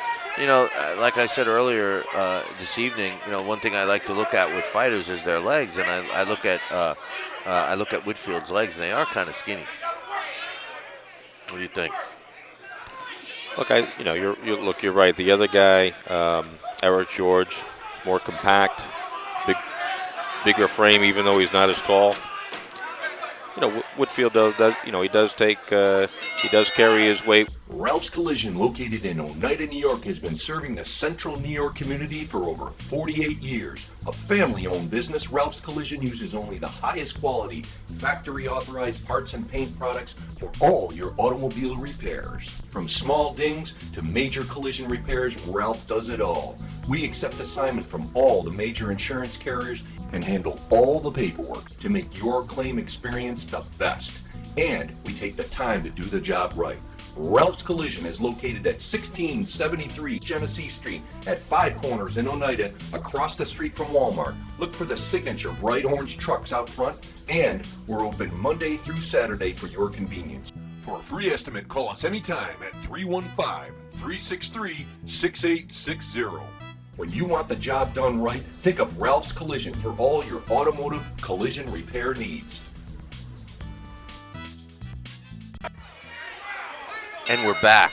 We're in round 2 of a scheduled 6-round fight in the cruiserweight division. Aleem Whitfield is wearing the black trunks with the red trim, and his opponent, Eric George, out of Niagara Falls, is in the solid black trunks. First round was pretty action-packed, Eric. It looks like they both started out a little wild and settled down by the end of the first round. And it seems like they're picking up in this round the way they started the first round. Well, I think Whitfield trying to be the boxer now. He's trying to use movement, trying to use his longer reach. Which makes sense, right? Makes sense, but he's not an accurate puncher. He slaps with his jab. He winds up with that uppercut as he did in the first round. I just, I don't know if I've ever seen such a total dedication to one punch. They either, saw something or, in film, or they've been working on, like we were saying in a previous fight, if you're working on something, you see a lot of it in the fight, to try to implement. It seems like that's something that he worked on. Either that or it's something he had success a fight or two ago and thinks he can do it every time. Yep, you're right. That's why young fighters need experience, right? And that's why they fight guys just like Eric George. Correct. But Eric George is coming off of a win, and he is, fighting with some confidence. So pretty sure he's coming off a win. And we could double check that right now. Yes, he's coming off a 4, as a matter of fact, back-to-back wins against Ray Santiago. One fight that you were at with the at the Turning Stone, and the other one was the last fight that was here. Correct. And the fight that I did, I thought Santiago could have won that fight. Could have got the decision, I should say. Yeah, wasn't that Hall of Fame weekend? No, that was Hall of Fame weekend was another show. I remember seeing that fight. It was a bloody mess. Santiago was bleeding in that fight. It was close. But hey, his 2 wins back-to-back. And he just landed an uppercut, Eric George. But you're right, his punches don't seem to, as big as he looks, his punches don't seem to have much effect on Whitfield.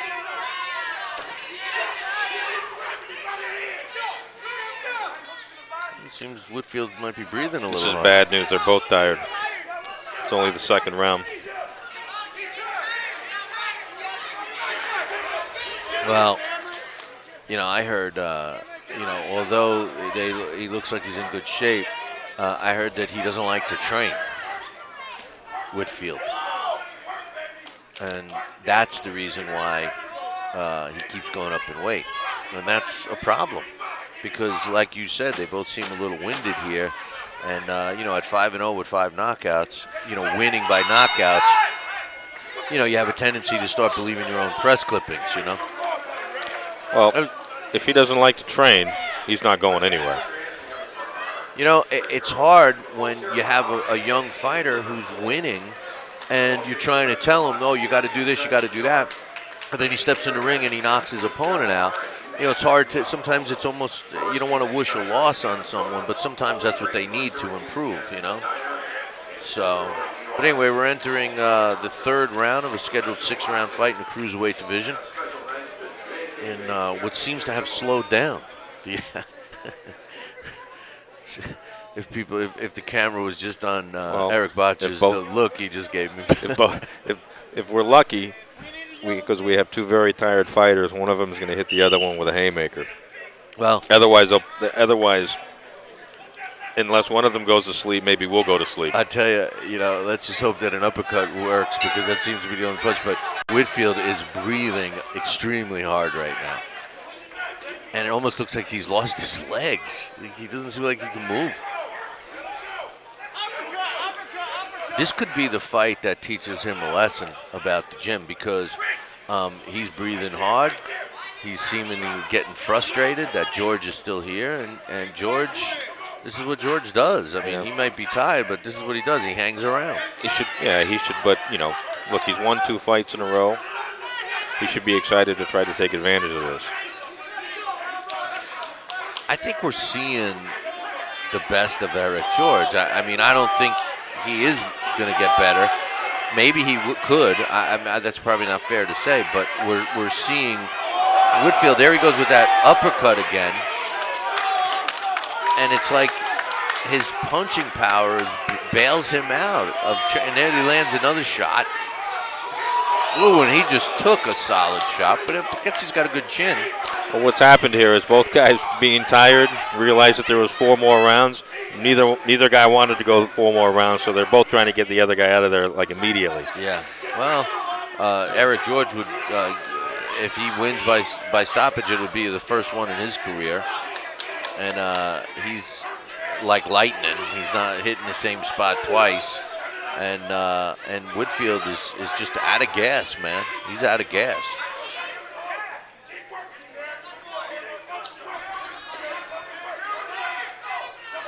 I think that's one of the most nerve-wracking things for me when I watch boxing, because you can't criticize a fighter, if his skill set just isn't there, and all of this. But what you can criticize a fighter on is lack of conditioning, because to me, that means there's no discipline and no dedication, and you need those assets to fight in the professional boxing business. Those assets in any business, you're exactly right. But in boxing, when you're in danger, you're really making a mistake by not being in condition. It's the best investment you can make in yourself, at least be in condition. Now, Whitfield is landing some shots that are landing flush on the chin of Eric George, but fatigue is really setting in for Whitfield. He's just happy, just leaning and fighting without moving much.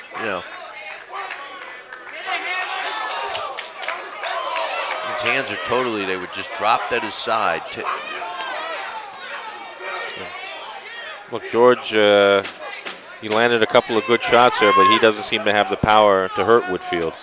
He's got to hope Whitfield gets even more tired. I think he might get his wish. We're going to go to the replay right now, and here's a solid shot by Whitfield.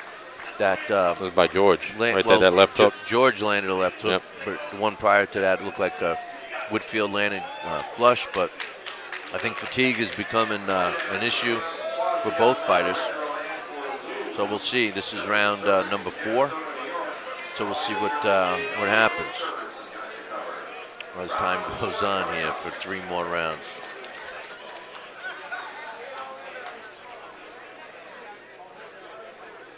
At least for Charlie Fitch, it's been a little easier job for him this round versus Paul Brown in the previous fight. He had his hands full with those 2 guys. Yep. Well, you're right. I mean, look at the posture of Whitfield. We just lean over and I see him. It's just like he's saying, "How many more I gotta go?" Like he ran a marathon. Yeah, and he's already backing up. This is a guy that is extremely winded, and if he's got this freakish punching power, he's hoping that it comes through now. But man, is he breathing hard. He looks like a guy that just ran back to back 100-yard dashes, and he hasn't. And it'll be interesting to see as he gets tired, is he still landing the punches, And the only thing he's got going for him is that George seems kind of tired too.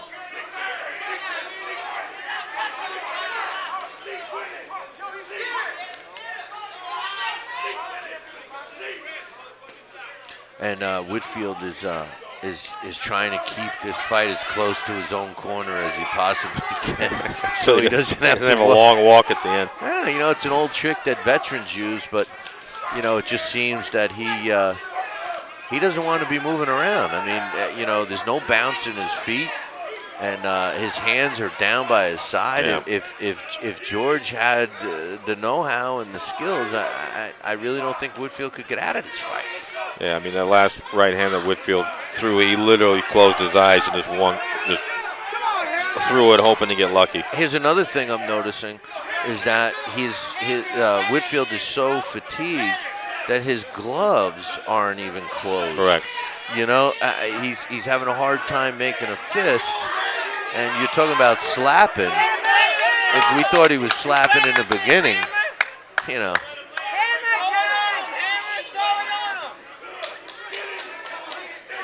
See, I don't know if I'd want to be a judge for this fight, because to me it seems that, how can you give like this round? How can you give this round to Whitfield?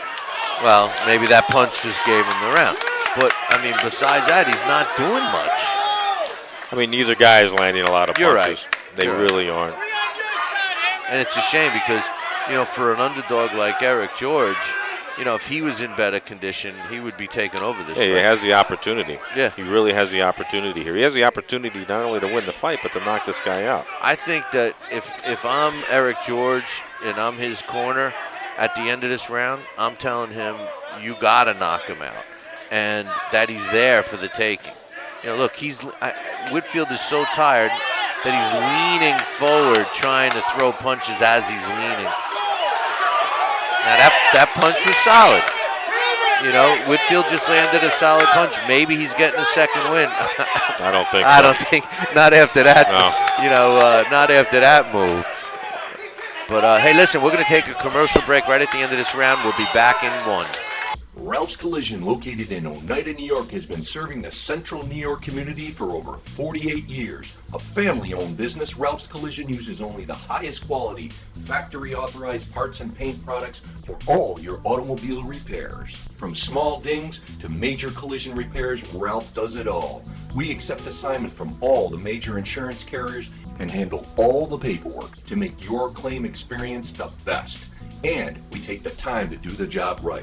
Ralph's Collision is located at 1673 Genesee Street at Five Corners in Oneida, across the street from Walmart. Look for the signature bright orange trucks out front, and we're open Monday through Saturday for your convenience. For a free estimate, call us anytime at 315-363-6860. When you want the job done right, pick up Ralph's Collision for all your automotive collision repair needs. And we're back. We're in round 5 of a scheduled 6-round fight in the cruiserweight division. Aleem Whitfield is undefeated, 5-0 with 5 knockouts. He's in the black trunks with the red trim. And his opponent, Eric George, out of Niagara Falls, has 2 wins and 6 losses. It's kind of a close fight, tough fight to score. We have 2 fighters that are extremely tired right now.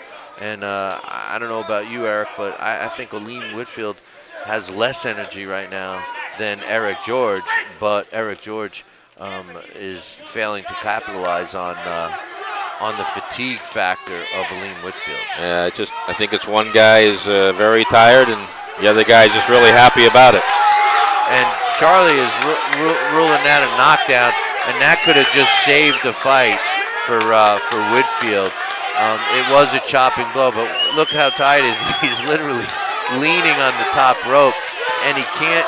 He's going to look. See, this is almost like a bad thing for this kid, because this is how all of his fights go. He gets tired, then he wins by a late round knockout, and then he figures that he did what he had to do, and he's, obviously not running. Listen, he's in the gym. He's in, he's not fat, but he's not doing his road work. And by the way, for all you fighters out there, road work is road work. Don't tell me you're on a treadmill doing road work, because it's not the same. Solid right hand puts Eric George down again.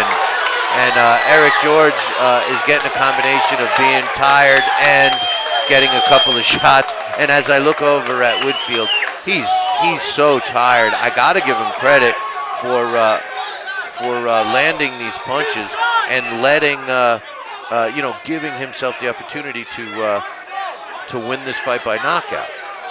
And this is exactly how his fights go, Eric. You know, he's extremely tired. He lands a couple of powerful shots, and the fight is over. Well, I mean, that was the first good right hand that he's landed. It was actually thrown correctly, didn't leave the power at the end of it, and he caught him perfectly. It might have been by luck. Well, you know, we said that both fighters are tired, and George is tired too, but 2 knockdowns in 1 round, it's going to be tough for him to come back from that unless he gets a couple of knockdowns himself. And it's clear that Whitfield is looking for the knockout now, and he's trying anyway. And we got a mouthpiece out again. Now, we all know that a referee can warn him. If he thinks he's spitting it out on purpose, he could disqualify him. And we're going to see, he's warning him right now. He's Charlie Fitch is warning him. No, he's taking a point, Billy. Oh, he's taking a point. He's physically taking a point. Okay, I thought that he was warning him, but he's taking a point. Eric pointed out, and he's right. Charlie Fitch just took a point away from intentionally spitting out his mouthpiece. Good call by Charlie Fitch.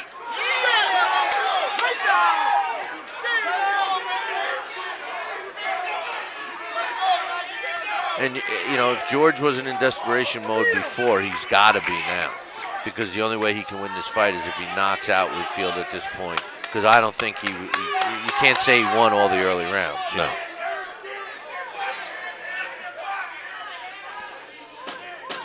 Okay, we got the 5-second warning here. This round is just about to be over, so we're going to take a look at the knockdown on the replay right now.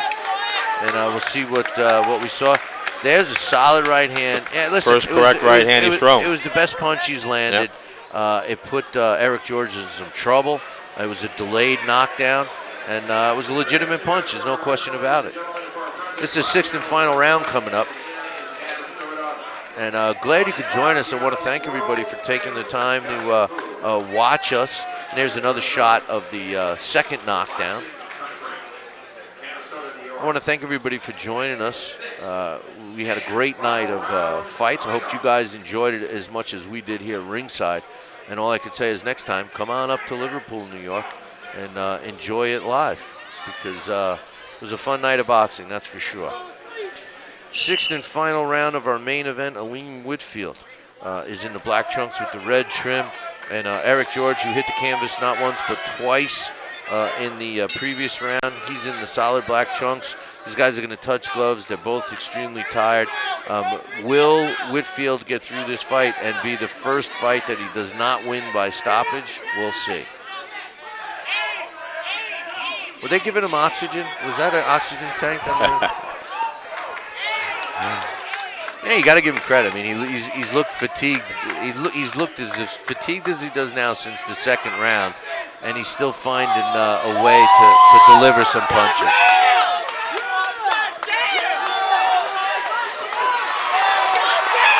And that's another knockdown. You know, he's got this deceiving punching power. Well, that was very deceptive because I missed that. He caught him on the top of the head, it looked like, and you know, either he's extremely strong or George is extremely tired, or a little bit of both.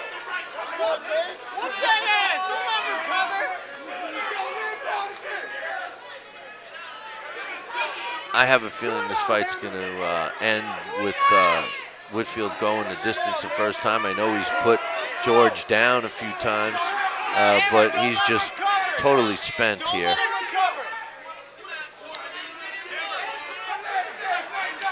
Whenever George does manage to land, he doesn't hurt Whitfield, which is amazing because Whitfield is so tired. Yeah. And I just thought that he would go to distance, and Charlie Fitch just waved it off to keep Aleem Whitfield's now 6-0 with 6 knockouts. You know, I think that was kind of, listen, it was good for him, but bad for him, Eric, because, you know, he's cheating himself by not training. You know, and I'm just assuming that, but you know, a young fighter that's got 6 fights under his belt now, who's seemingly out of gas after the second round. Here's an instant replay of the knockdown.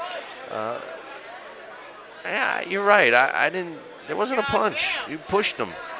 Well, that was the second knockdown, Billy. It was the second Yeah, knockdown. I mean, he's just down from fatigue. I think. So I think it was a good stoppage because Yeah. if he can't stay on his feet when he's getting hit with glancing punches, then he doesn't need to take punches for another minute 30 seconds. Yeah.